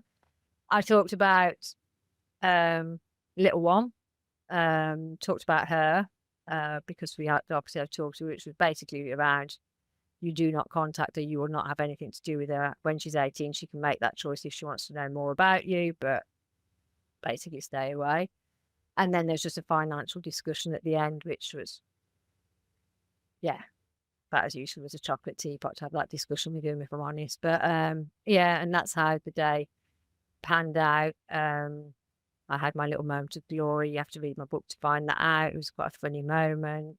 Shocked the probation officer, bless her, because she was quite, well, the lady who ran restorative justice, she was quite prim and proper. And I think it did shock her, bless her. It's one part, but it was funny. But you have to read the book to find that out, because it's a bit rude and I don't want to say it here. And the book's called Still Standing, right? Yes. We want people to buy the book, which is available on Amazon, and the link will be in the show notes. But parental responsibility-wise, he does or doesn't have parental responsibility? No, he doesn't have parental responsibility. Do you know the horrendous thing, and it's one of the laws I want to chase up, is no parental responsibility. And obviously with what he admits that he was trying to murder her. But in this country, there is still a chance where people, even without parental responsibility, even with what he's done, could still apply for contact. Now, obviously, it's probably not, I hope to God there's not a judge in the land that would grant any form of contact, even third party. But the fact that there's even that opportunity, to me, if you, not just about the fact that he tried to murder me, which is bad enough, the fact that he has tried to murder a child, if you try to murder your own child, you should lose any right to anything, as in contact, everything. The fact that I'm being told, well, actually, you could apply for contact, even if it was third party contact, you have got to be absolutely joking. And yeah, it's an area that I've looked at, and I know Dr. Charlotte Proudman's looking at it because it is so important. And I believe that also should be the case if you attempt to murder the mother. Yeah, absolutely. Because it shows that you are not safe. It does, doesn't it? You lose a lot of rights in Jade's law for actual murder, isn't it? Was it Jade's law that came in that said you'd lose all parental responsibility even if you had it, kind of thing, and you lose all these rights? Although I'm not sure about contact, whether that's included, because contact's a different issue. So if you murder the mother, any shared children that you have, you lose parental responsibility automatically, even if it had been there with Jade's law, but attempted murder was never included. Yeah. And we go back to that point of attempted murder, that the intention does matter. And so for the police and others to say the motive doesn't matter, the intention doesn't matter, it actually does. And for all the reasons that we're discussing, and also the sentencing, which I want to go back to just so that you can outline what he got in terms of sentence. But before you make mention of that, what was the sort of the big overriding question that you wanted to ask him? and see him. Did you want to know why he did it, even though what was said in court was this whole mother narrative? And Yeah. if you asked him that, did he share anything different to what you heard for his ridiculous defense, or in his No, ridiculous defense? it was about trying to get the why. It was trying to see that if I faced him, was there a glimmer? I was told he's in complete denial about it, Natalie, you just got to be prepared. And I was very much prepared, and I had preparation with my psychologist even before I went in to make sure I was fully psychologically prepared that actually I could come out with no answers at all, which is pretty much what I did come out with. It was almost what he didn't say and how he acted that gave me more answers than what he did. Because when asked about, I was just like, why? Again, he was just like, oh, well, it was just with my mom, all the pressure, blah, blah, blah, blah, blah, blah, blah. And the fact that he reports and says his mother said to choose him, so she to choose her or to choose me and our unborn child. Well, his family didn't even know about I was pregnant, so that in itself was a slip up in the whole thing, because they readily admitted. But he, yeah, he stuck to that. He stuck to that narrative, and I just kept going, that's absolute nonsense. In fact, I think it's probably a little bit ruder than that I framed it at the time. But I was like, that I just sorry, just don't buy that. I brought up about the topic of honour killing. That's obviously been asked about by people, you know, on the fact his family not approving, and was honour-based killing somewhere driving these behaviours. He obviously completely denied that. He just said, no, and I said, but that's nonsense. And the interesting thing was he kept saying, I don't remember it. And I kept saying, I don't believe that, don't believe that. And when pushed, that was it. I said to him about flashbacks. So I was about the emotional impact. I said about my flashbacks. And we'd just come back after the lunch break that neither of us had eaten in. And by the way, he was fasting the day that I faced him, by the way, after denouncing his God and all of that. At the lunchtime, I said to him, are you eating? And he said, no, it's Ramadan, isn't it? I'm fasting. So he So let that even, slip too. Bit of leakage. it's just like, I thought you denounced your God. Like, are you kidding me? And actually, his trial was actually his trial weirdly was in Ramadan as well, because it was the June that the trial was, and the following June I faced him, and Ramadan fell both times. And I've got some good friends who are Muslim, and they just said even the fact that he denounced their God during Ramadan is horrendous. Like, you know, like huge sin. But he was actually fasting during court. So I said to him, I noticed you weren't drinking when we were in court, by the way. And he said, no, because I was fasting then. Okay, you were denouncing your God at the same time you were fasting. So I caught him out on that. But anyway, we came back after the lunch. He's probably at this point a little bit weary. We've also been talking for a few hours. And I'd had a cup of tea, clearly not drunk anything either, because he's fasting, therefore, like, you know, so he's probably not on his game as much as normal. And I talked about my flashbacks just after the lunchtime. Actually, I brought it up. And he went, oh, because I get those too. Like, oh, do you? And I instantly shut up Laura. I was like, I'm going to let him hang himself here. And I went, tell me about yours. And he said, oh, I have flashbacks. He goes, I remember following you, and I knew it was you because it was your leather jacket. I remember seeing your leather jacket and knowing it was you because it was your leather jacket. And it's horrible to hear, but I'm like holding it in, like, don't say anything now. I went, okay. He goes, yeah. And I remember that knife being out, and I remember those guys and hitting the floor. And I remember this. And he ended with the fact, he says, I remember being pinned against the door by the police officers. The police officers jumped and pinned him to the floor. They then dragged him to a part of the car park and pinned him against the door, which they told me that to arrest him. I remember being pinned against the door whilst they handcuffed me. And I literally, Laura, I let him say all of this, all of these flashbacks, all the way through it. I looked at him and went, thought you said you couldn't remember the attack. And he just went quiet. And I went, exactly, Bob. I said, you just reiterated that from the point it was following me, the point of you getting arrested. I said, don't effing tell me that you don't remember that attack. And he was like, he couldn't say anything. He just looked at me like, he just went. Well said, Natalie. And it just shows the level of pathological lying. But even his account, like for like, that he's trying to compare your experiences, a shared experience, and he has these trauma flashbacks from being arrested, and he's expecting you to sit there and wear that and not make the connection that he's just describing all these things, having lied effectively in court through his lawyer, which just shows that everything he says is a lie and cannot be trusted. And that's why also, with psychopaths, they're not necessarily very good liars, but they are pathological in the sense that they're very prolific, even with Very things they don't. complex as well. Very Even things they complex. don't need to lie about, they still lie about it, which is always very interesting when they do that, because lies tend to serve a purpose, but they don't always serve a purpose with a psychopath.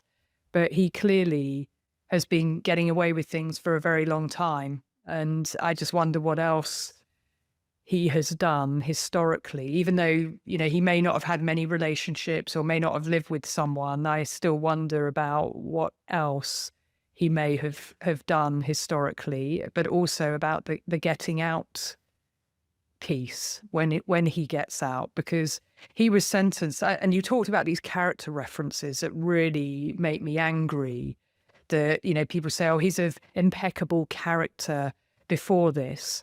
Well, no, these guys aren't. There are always things, and even that's a lie and a distortion, but his friends, in inverted commas, writing character references for him when what he did should stand on its own, in the sense that is a very significant act, what he chose to do, and he should be judged on that act.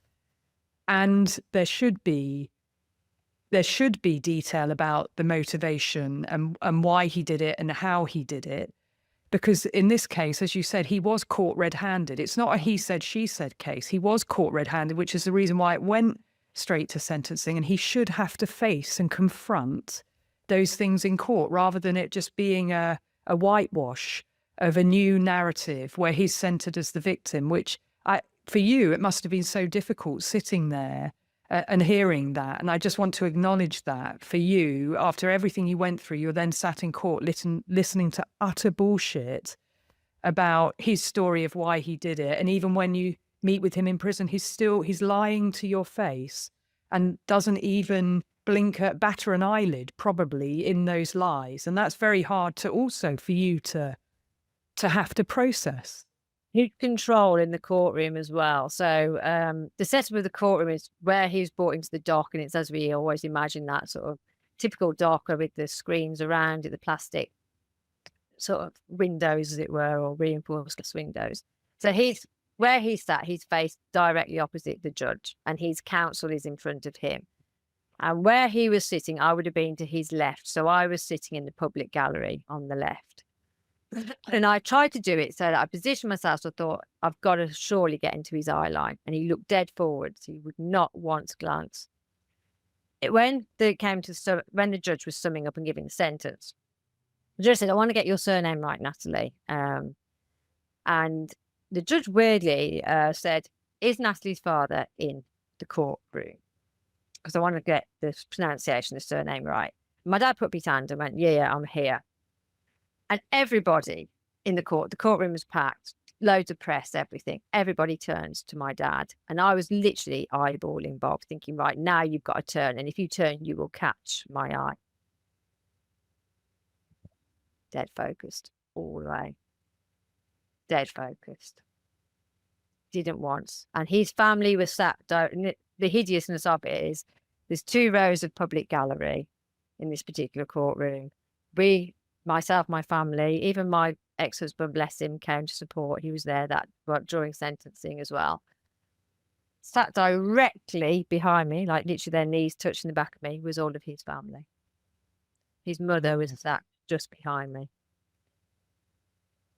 And I had to sit there and listen to all of this with his family directly behind me. And then the rest of the courtroom was full of press, all the major newspapers, so there's this horrible focus and fixation. You can tell that the press are looking at me to see how I'm responding, because that goes into the story, right away through sentencing, etc. I was made to give a press statement afterwards. that you can find online, me coming out afterwards. I've got this big pair of sunglasses on because I'd been crying so much. I had to have something to cover my eyes because I was told if I didn't go out and give a press statement, and actually my police family liaison officer read the statement. But I was told if you don't go out, Natalie, press will turn up at your house. And I had to protect because I was not having the press at my house. Yeah. I mean, it's so much for you to process. And I also just want to acknowledge the point that you said going through the grief cycle. It's almost harder to process grief when that person is still alive. And particularly when everything turned within 9 minutes for you. You know, it was such it was an attack that was a very controlled attack. Within a period of time, your whole world changes and is totally upended, and you're trying to make sense of all of this. So the grief, and I appreciate you being very honest about that, that you don't just instantly stop having feelings for someone when they do something as catastrophic as this. It is a process that you have to go through. And I think that, you know, it's brave of you to be so honest. And I would not listen to those people who say, oh, well, you shouldn't say this or you shouldn't say that. This is your journey. You can say whatever you want that is true to your experience that you would like to share. And I think that's incredibly helpful for other people to really be in your shoes. And I know your book is written in, you know, as if you were talking to the reader, and that's how you talk when you present, and that's how you talk to me. Everything you do and say is actually very relatable. And I think it is a very challenging process to have to grieve a person who's still alive, who made decisions that are just unfathomable to you. And then you have to re-examine your whole relationship and try and figure out, what did you miss? What didn't you see? And what was real? Was this part real, or was that a lie? Or is this part real? And then you start to discover actually majority of it is not real. And that's hard. Really, really hard. And I mean, he even admitted, so obviously he's when he gets arrested, they have a psychologist interview them to check for sanity, whether they're fit for interview. And I have seen that psychologist's notes that were given. That's when he put in there that he'd been planning on murder for at least 2 weeks. In his words, he said, I knew I shouldn't murder her, but I felt I had no other option. And within that, he also put Natalie would have had no idea that this was going to happen. Oh, and then he did also say living with Natalie was a lot harder than he thought it was going to be. It's like, again, blaming it almost like, well, yeah.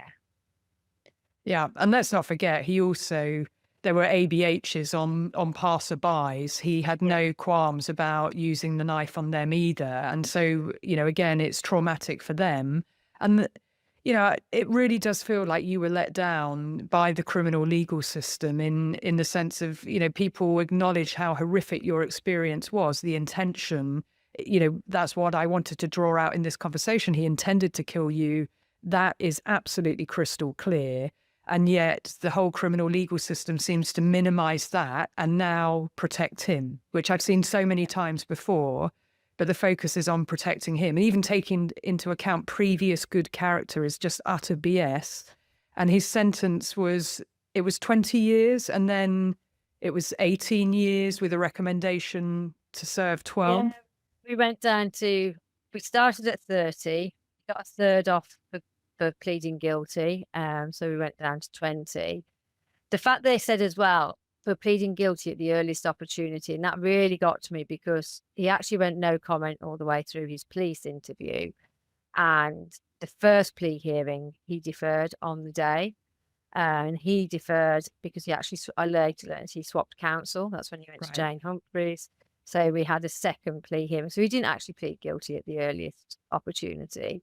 So he got a third off, so he went to 20 years, and then he got a further 2 years off for being a good character. So then we're at the 18-year mark, and then they said to serve a minimum 12. He has got an extended sentence, which obviously means he is on license up to 22 years. So whatever point he comes out of prison, he will be on license conditions for 20 till the 22-year mark. But obviously he's still free to move within society, but there might be obviously exclusion zones, restrictions, that kind of thing put on him. But we're now 9.5 years in. So in less than 3 years, I'll be facing the first parole board. He's been an exemplary prisoner. So part of my work, I've I left the pharmaceutical industry. I started giving motivational talks. I was doing my TEDx and writing my book. And then I was asked to go in and to a pupil referral unit where kids had been expelled for various different things, permanently excluded from school. Some of those kids were carrying knives. They said, Natalie, can you come and talk about being a stab victim? Because I think they need to know what the reality of this is. So I went and gave those talks. The kids were reacting amazingly. It was really positive. So I actually left the pharmaceutical industry and started my own social enterprise working with vulnerable young people. And it's around knife crime and preventing youth violence. I've requalified as a specialist working with gangs and youth violence. And that led me to go into prisons to work with young offenders. I always said I'd never go into an adult prison, adult male prison. I went into female prisons to talk about a victim survivor journey, because obviously we've got a lot of females who are domestic abuse victims and about that empowerment. I then got talked into going into my first adult male prison for them to hear about the reality of knife crime, because they've got a problem with blades within the prison, but also to hear the victim journey. I gave a talk. I then was asked to go to another prison, and it was a prison that I knew that he'd been in. And I was very open. I said, I talk about him. There'll be a photo of him. And I know that he was a prisoner at this prison. He's left 12 months ago. And I didn't really want to go in, I'll be honest. I was like, Natalie, why are you doing this to yourself? Like, why on earth? And I went in, partly just out of stubbornness and pig-headedness that I was not going to be stopped by that.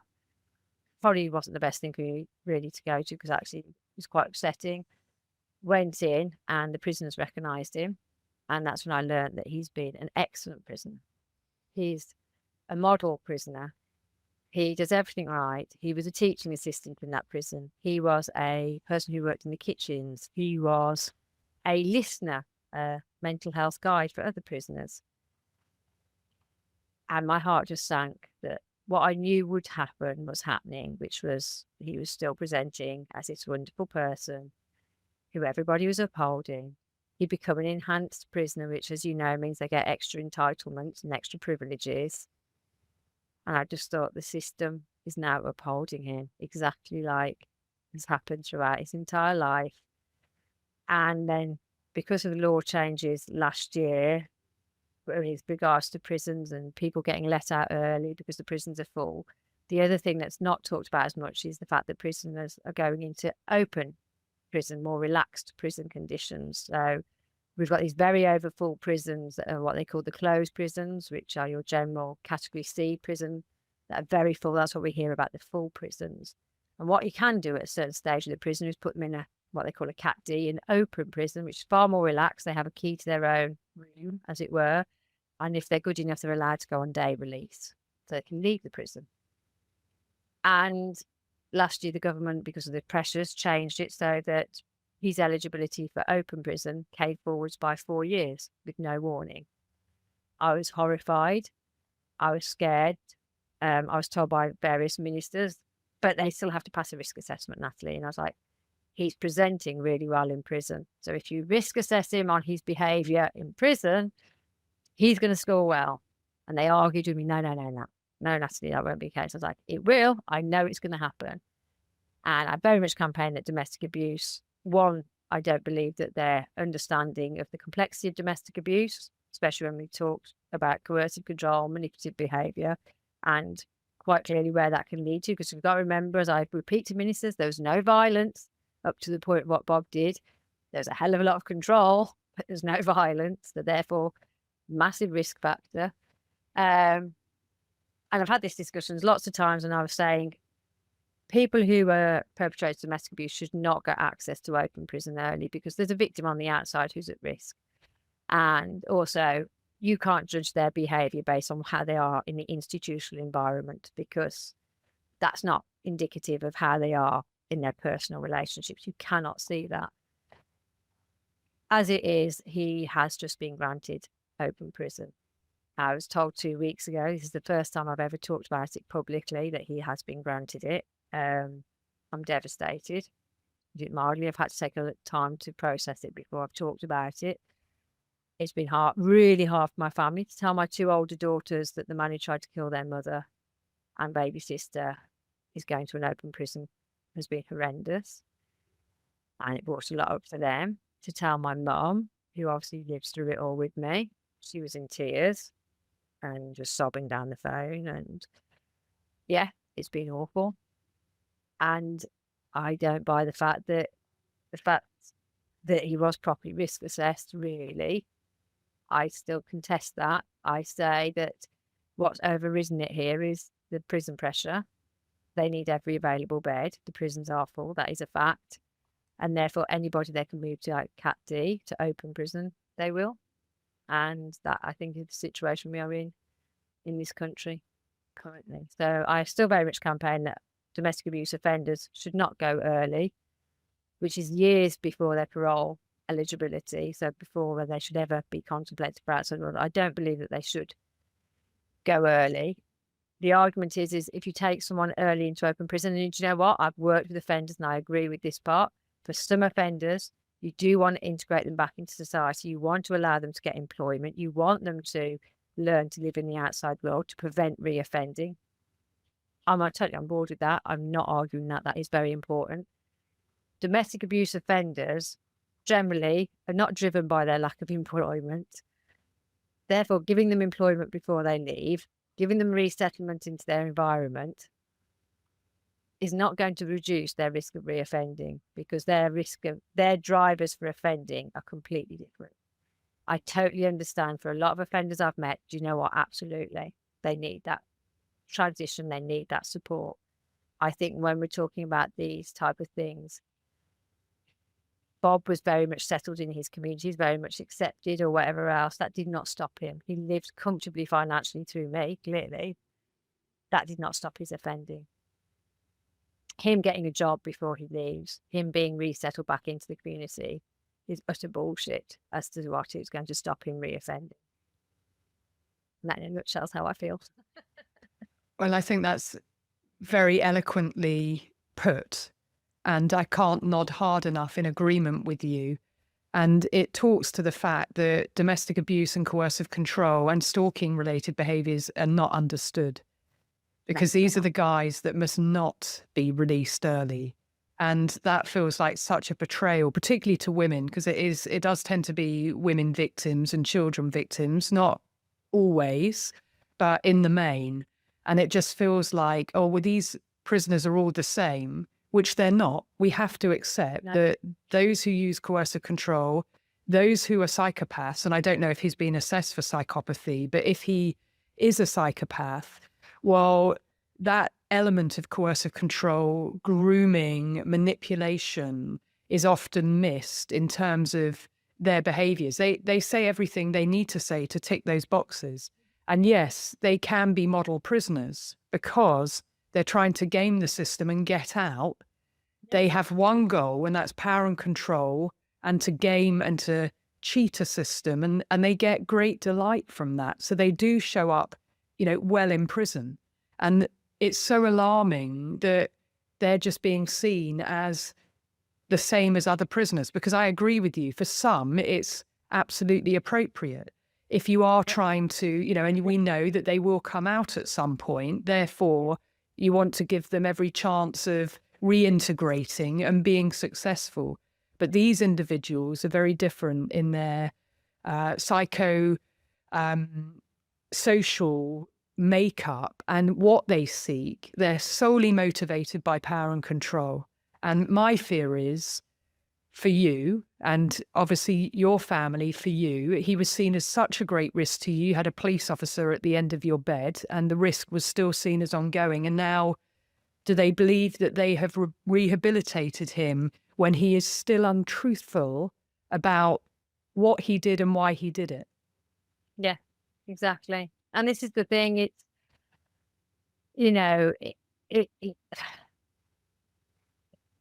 it's an argument, could he ever be rehabilitated? And I do believe it's what you just said is different offenders offend for different reasons. I've gone into 10 different prisons now to give different talks and workshops and everything else. And I've met a whole variety of prisoners, whole variety.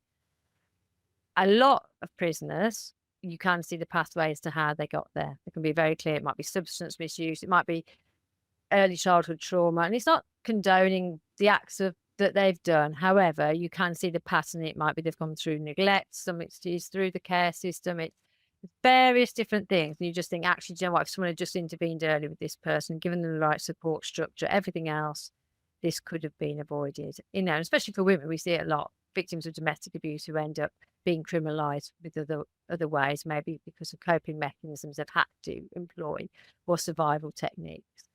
But you know, I've seen it especially with the young men that I've worked with who end up in gang-related situations, and I've looked at them, their incredible vulnerability when they've been groomed by a gang and they've been taken in. So that's why we have to say 100% we have to look at offenders individually. We have to look, and for some of them, it's so important that we've helped them maybe get their education, look at employment, rehabilitate from whatever substance, alcohol, drugs, whatever. There's been a change in mindset, there's been a reflection, and absolutely you can rehabilitate with the right ingredients certain people, and you have to give them these support structures. When you're talking about domestic abuse offenders, when we're talking about people who have stalked people, you know, where stalking has been the predominant thing, and we know that the risk of, you know, murder at the end of a stalking case is very high, and we've seen some horrendous cases and heartbreaking cases in this country of that. They're different people. They're different people. You can't rehabilitate in the same way. And if blanket, well, we'll still chuck them into open prison early so they can go and reintegrate the community so they can get a job. No, it doesn't stand up. It really doesn't. And I've seen too many cases, and I have a number of them where I'm working with victims right now in a similar position to you, where they were told that this individual will not come out for a very long time, and then they're moved to a Category D prison in preparation to be released. That's the only reason you release to a Category D, minimal security, because you're trying out that freedom to see how they get on. And in my experience as an expert risk assessor, the risk assessments are deeply flawed because of a lack of training. And I've spoken to the CEO of parole boards and asked specifically about the training for parole board members regarding coercive control and stalking, and there is a gap there. And the law changed. For my international listeners, we changed the law in England and Wales on stalking in 2012. The new offence came in. And I say new offence, we're now in 2025, right? It's been in for a long time. Coercive control has been in for 10 years, but yet you still have parole board members who've received no training. You still have probation officers who've received no training, offender managers who've received no training, prison staff who've received no training, frontline officers who've received no training. I mean, across the board. And that's why risk assessments, even if you're a specialist, I've trained many specialists, and prior to my training, they've received nothing. And it really is a gap. And therefore, it's not reassuring when Ministry of Justice or others say, oh, with the risk assessment, you know, we depend on the risk assessment and it would be robust. Well, Zoe Dronfield's case, Jason Smith was released, and Zoe was told about it on a Friday afternoon. And then there was a judicial review, and it turned out that the person risk assessing him didn't have full knowledge of the case. That was an attempted murder. And that's gone on multiple times. In fact, he's just been recalled to prison because he was doing the same thing to another woman, grooming her, manipulating her, and he was recalled. Well, we said he should never be released because, again, a psychopath, a coercive controller, a stalker. And yet this isn't finding its way into these risk assessments. And you now work in the system, Natalie, so you have a different understanding behind the scenes of what goes on. But specialist training is required in these niche areas, particularly when we're talking about people who are highly manipulative, but also very plausible in their exterior, front-facing interactions with people. They are very hard to detect because they say and do all the right things. And actually, they're charming. They are likable people. They charm us. Absolutely. I mean, I always say, people sort of would say to me, but it's actually, they'd say, well, you must have seen the signs, or, you know, blah, blah, blah. And someone who's that evil in effect, you know, how did you not see it? And I'm like, well, clearly, if I knew that he was a psychopathic murderer, I wouldn't have got pregnant by him. It's kind of like my answer to any of that. Like, I would not have had a child with him. I am not, as you say, a dim person in industry I was in the pharmaceutical industry, I would be sitting in interview boards because people would ask me, Natalie, you've got a really good, judgment of character. Your judgment is always worked out really well, spot on.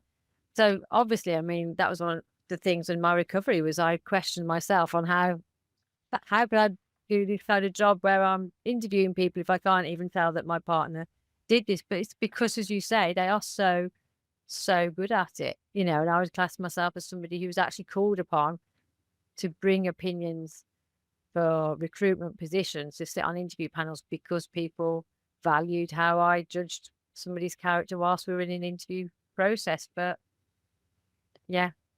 Well, that's exactly the point. I mean, we've talked about numerous warning signs. These individuals don't show up in the way that people expect them to. Otherwise, women would never get into a relationship with them. And that judgment at the end is always based on a woman rather than looking at what he did to manipulate her into a false sense of security. And often they present as a safe space and they lead you into a gilded cage that you don't even realize what you're getting involved with, like the finances that we talked about, like the love bombing, these trips away, the things that he thinks you desire and that make him attractive, those trips away that he doesn't have the money for, but it's all part of luring you in, the not working, the pretending that they're doing something that is going to be a big payday one day,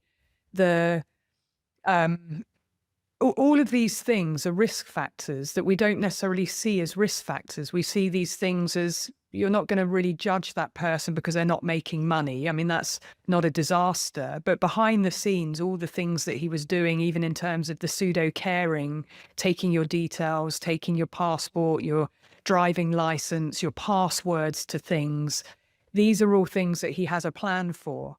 And on the face of it, it looks like it's caring and it's thoughtful. Just in case you lose these things, I'm your safe place.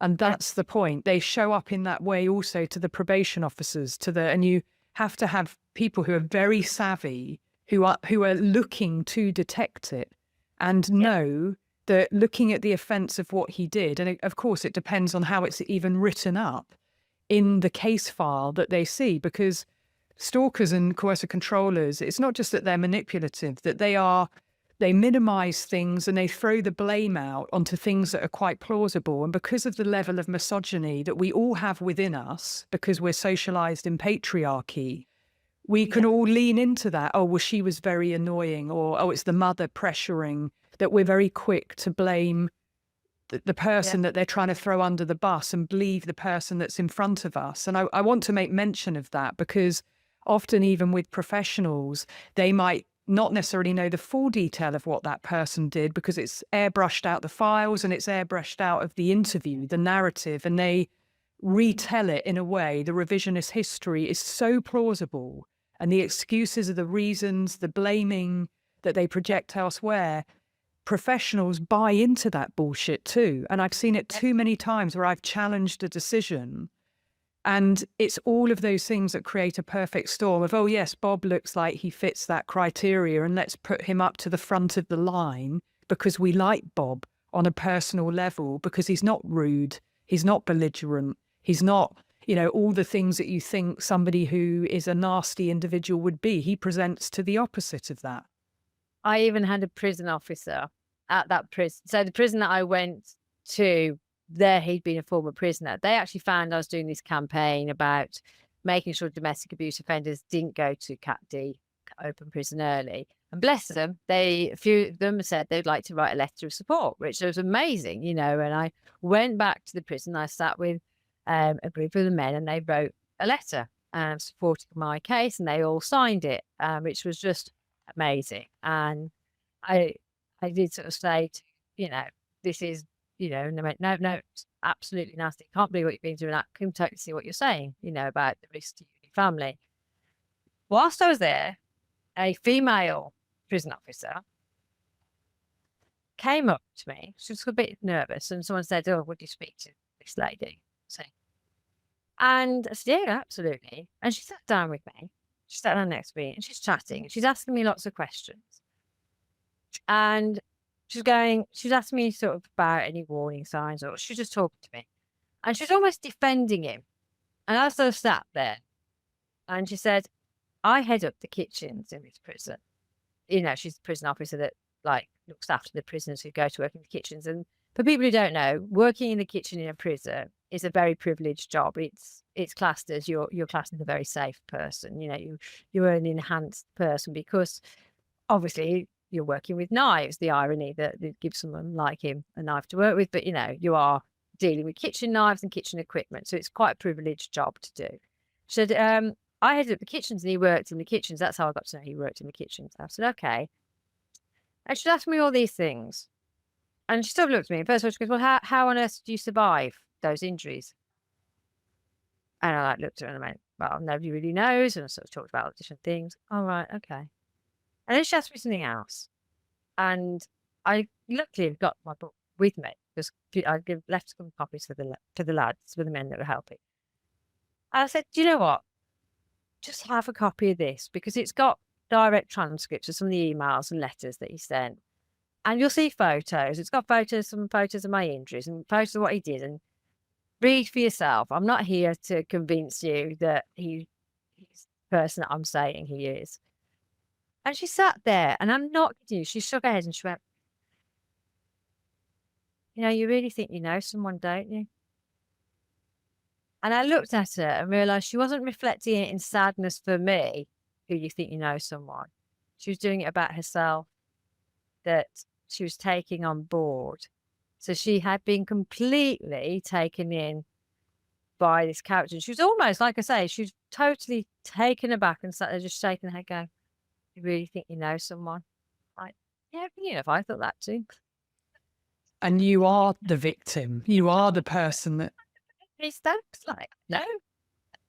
Yeah. Well, I'm sorry you experienced that, but that's exactly what I'm talking about. That she was prepared to believe his narrative. She was prepared to argue with me about, not argue, but counteract some of what I was saying. And because I suddenly thought, hold on, this conversation is going down the air of me defending my position here. And I was just like, how did this happen?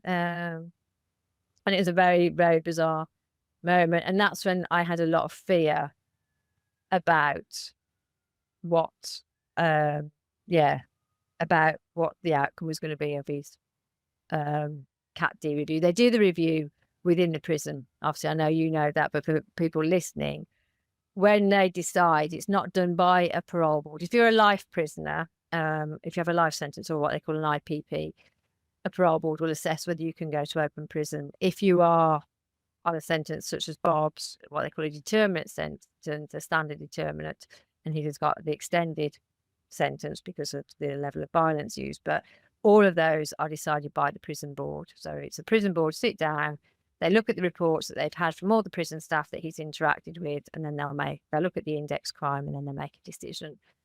And at that point, therefore, when I had an officer, because I was like, but somebody like her has written a report on him.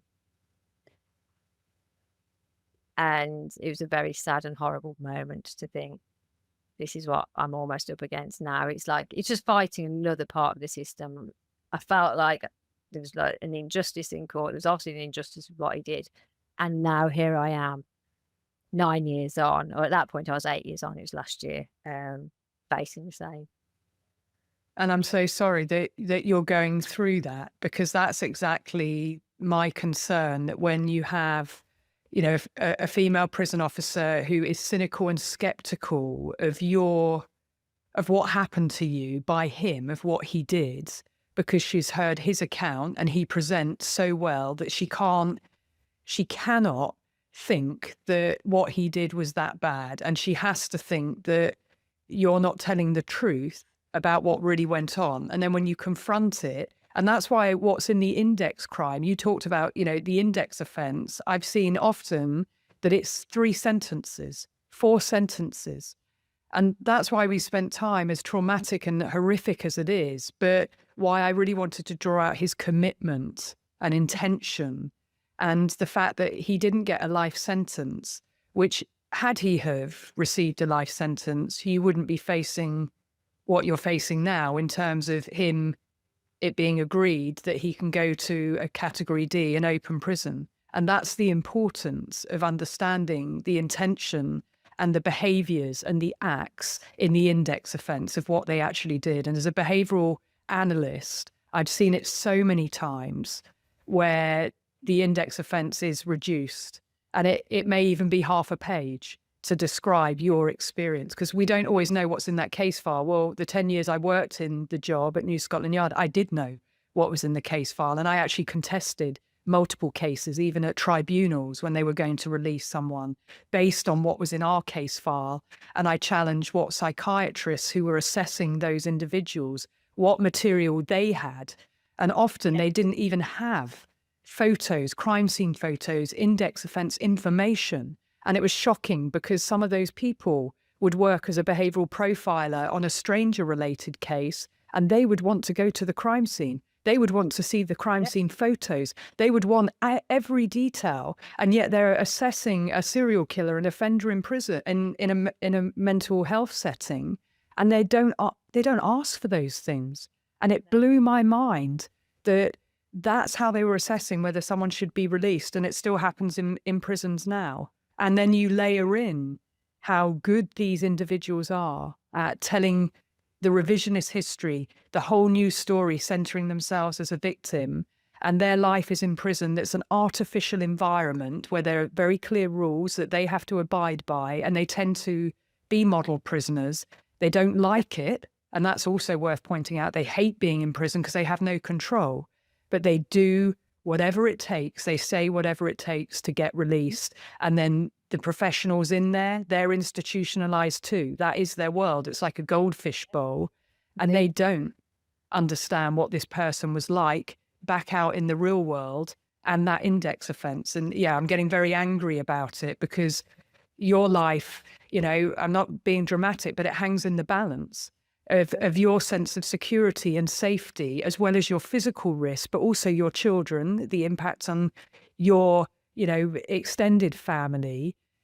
Everybody it has an impact on when these decisions are made. And I still believe that he is a risk. And no, I have not sat with him in front of me assessing him. I don't need to know that he will not change, because it is so entrenched within him, the way that he operates. If he is a psychopath, there is no way to rehabilitate them. We have not found the way. There's one other part as well when we talk about the continued risk to me. Whilst I was in that same prison, a prisoner disclosed to me in front of staff that Bob had been his teaching assistant for English. So as I say, he's a teaching assistant. And this particular prisoner is Portuguese. And he was very visibly upset, and he kept apologising to me, and it came out that Bob had asked this prisoner apparently his words were, my ex is Portuguese. See, I'm half Portuguese, I'm not fully, but my ex is Portuguese and my ex-missus is Portuguese, and I'd really like to learn it. So can you teach me? So only 2 years ago, Bob was having a prisoner teach him Portuguese. Does that play the risk that I still clearly am at? I'm not quite sure what would. Yes, and I believe it. In fact, the research tells us with psychopaths, if he is a psychopath, that being in prison actually makes them more diabolical, because they learn. You know, they have the ability to learn about the criminal legal system and how you get caught and risk assessment, and actually they hone their tradecraft and they become even more devious and diabolical, even though the outward face, they appear very charming, very plausible, very helpful, very caring, compassionate, even say the things that they are sorry for what they did, and they understand the emotional distress that it caused to Natalie, because they want to tick the boxes to get out. So even referencing learning Portuguese, which is a direct, might seem random to anybody else, but it's a direct connection back to you, and you know that. And that is very concerning. Our final family holiday was to Portugal for him to meet my family.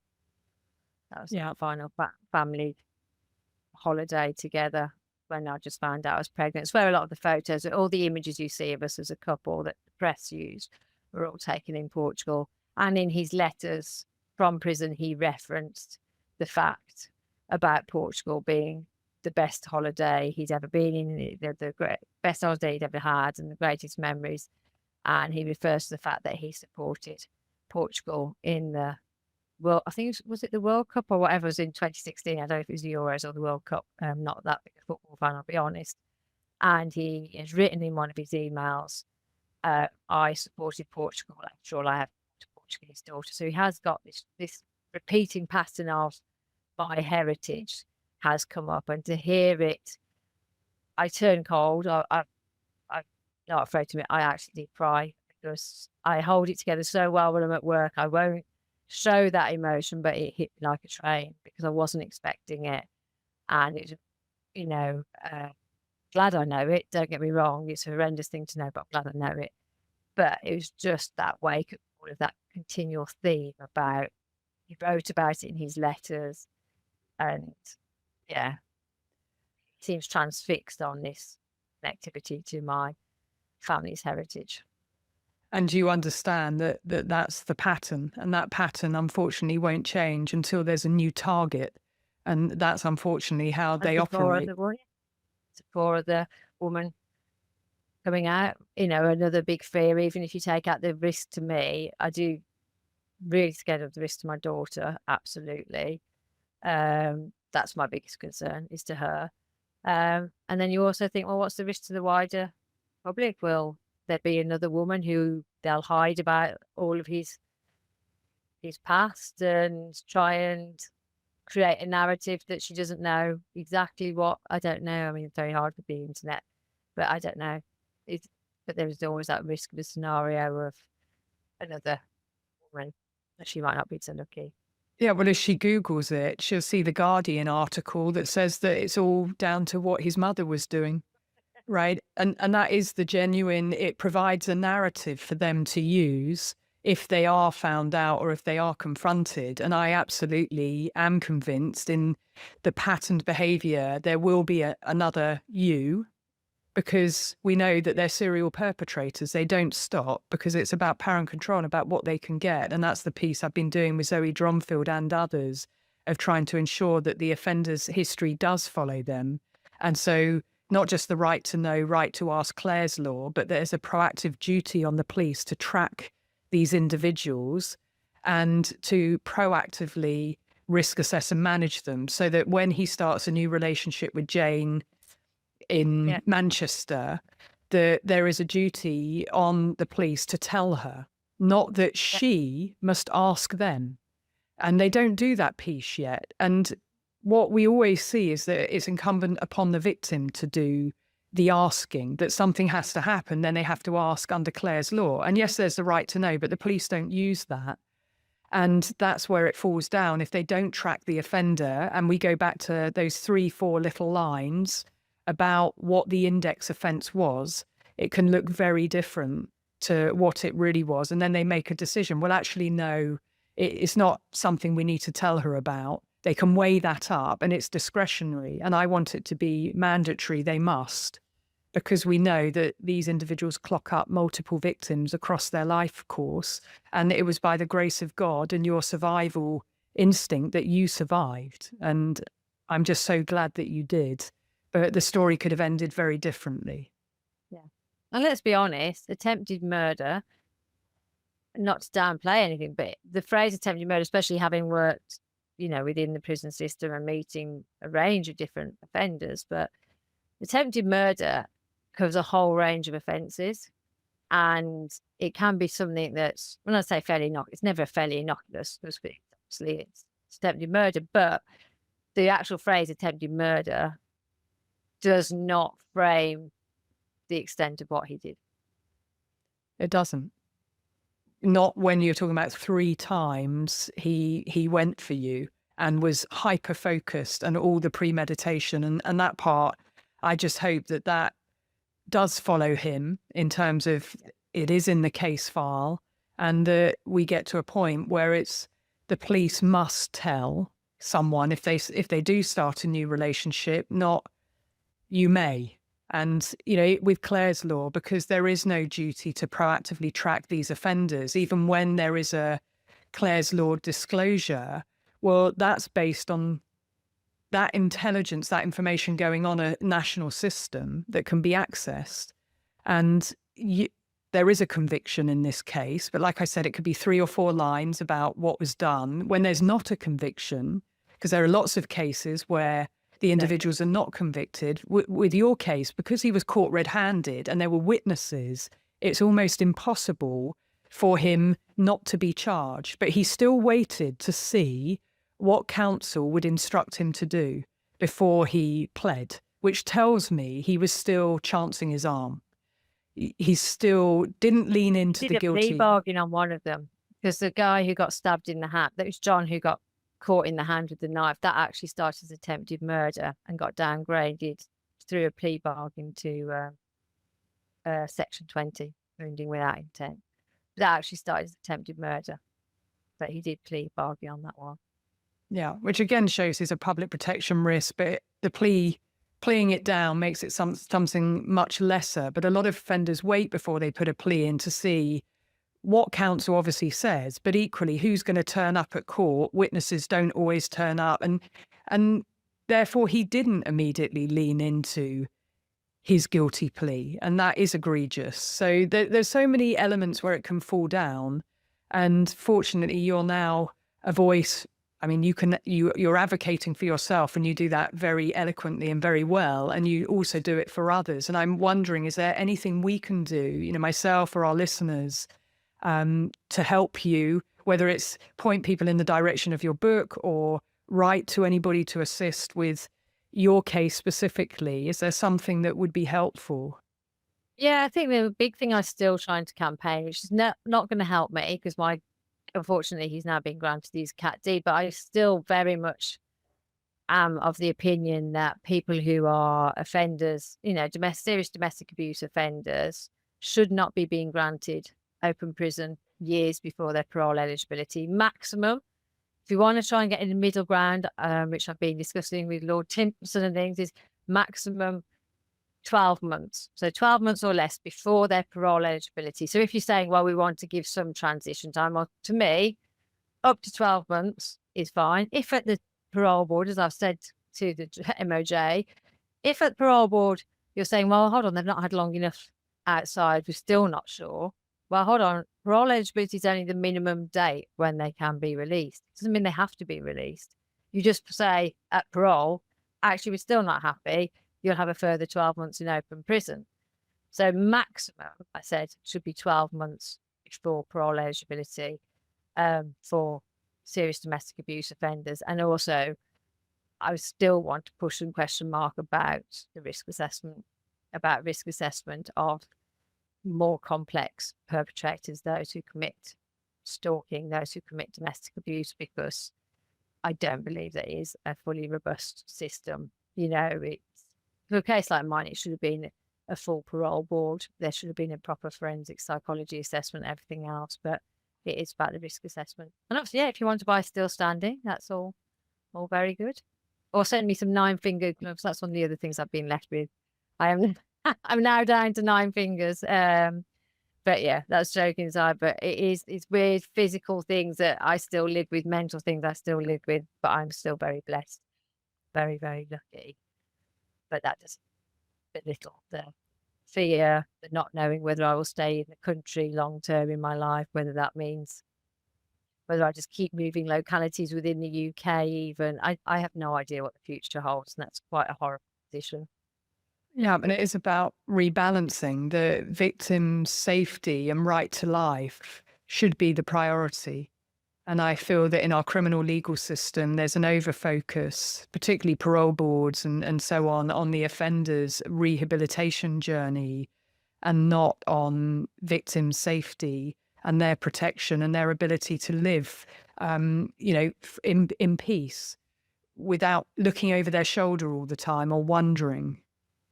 Yeah, and that's why I say about the reducing the amount of time that they can go into an open prison before we get to parole eligibility, because there is a victim on the outside world who is living in fear, and they can say, okay, but they don't necessarily get day release. Well, a lot do, I'll be totally honest, as we know, when they get to open prison, where they will have unaccompanied day release. While they won't be in your area, yeah, but go online, they can be looking me up. still wandering around in the outside world, which as a victim is horrendous to think of that person walking into a cafe, even if it's not in your own town, and that's why we have to, as you say, it's that risk benefit. And I just said, benefit to the offender and their rehabilitation. And I say, I do believe in rehabilitation. I'm not being that I'm against rehabilitation, but in appropriate cases, because the benefit to the offender should not, and it is at the moment, outweighing that risk to the victim and what risk it's causing to that victim. And they might say it's not causing risk, but I don't believe that. Yeah, perfectly put. Well, thank you, Natalie, so much. We've been talking for a long time, and I know it's very taxing, but you're so eloquent and articulate, and it's a hard listen because you are so measured and you are so balanced, and I feel so angry just on so many of the points that we've discussed. But I know this is something you have to live with, even making a joke about 9 fingers. You had to have one amputated because of the attack. And that is a long lasting legacy of what he chose to do. He had a choice. He could have done things very differently. And I did hear you say that when your finger was amputated, that was one of the key points where you cried. It was as if everything had really been solidified in your mind about what you've been holding it together for so long, and losing your finger really again activated you and triggered you, and you started to unlock a lot of memories that your brain had repressed, most likely to protect you. So it just goes on and on and on, and you found ways to bring levity to it, and like I said, the humor that you bring. But it's dark and it's challenging, and I'm sure that you would have wished that it were totally different. And he did these things. You're making best of a situation, even now helping people in the victims commissioner role in West Midlands. It changed your life in so many ways, even the work that you're doing. And I just want to pay tribute to you. You make it sound and look easy. And I know it's really not. And, kudos to you. You have incredible mental fortitude and a brightness about you. And you were determined not to die on that day. And so was your baby girl. And, kudos to her. She is a survivor too. Both of you are. You're incredible. She's a little kick-ass survivor, to be fair. She is amazing. And my 2 older girls that live with it and all their memories, they are incredible. All 3 of them are absolutely incredible. So they very much keep the driving force, even on those darker days. And you do have those very dark days, but you keep going. I'm a mom, and as moms, we have no choice. You get up and you keep going. You keep moving forward. So thank you. I really appreciate talking to you. It's a privilege and an honor to get to know you. And I value everything that you have shared. I know there is much more behind the scenes.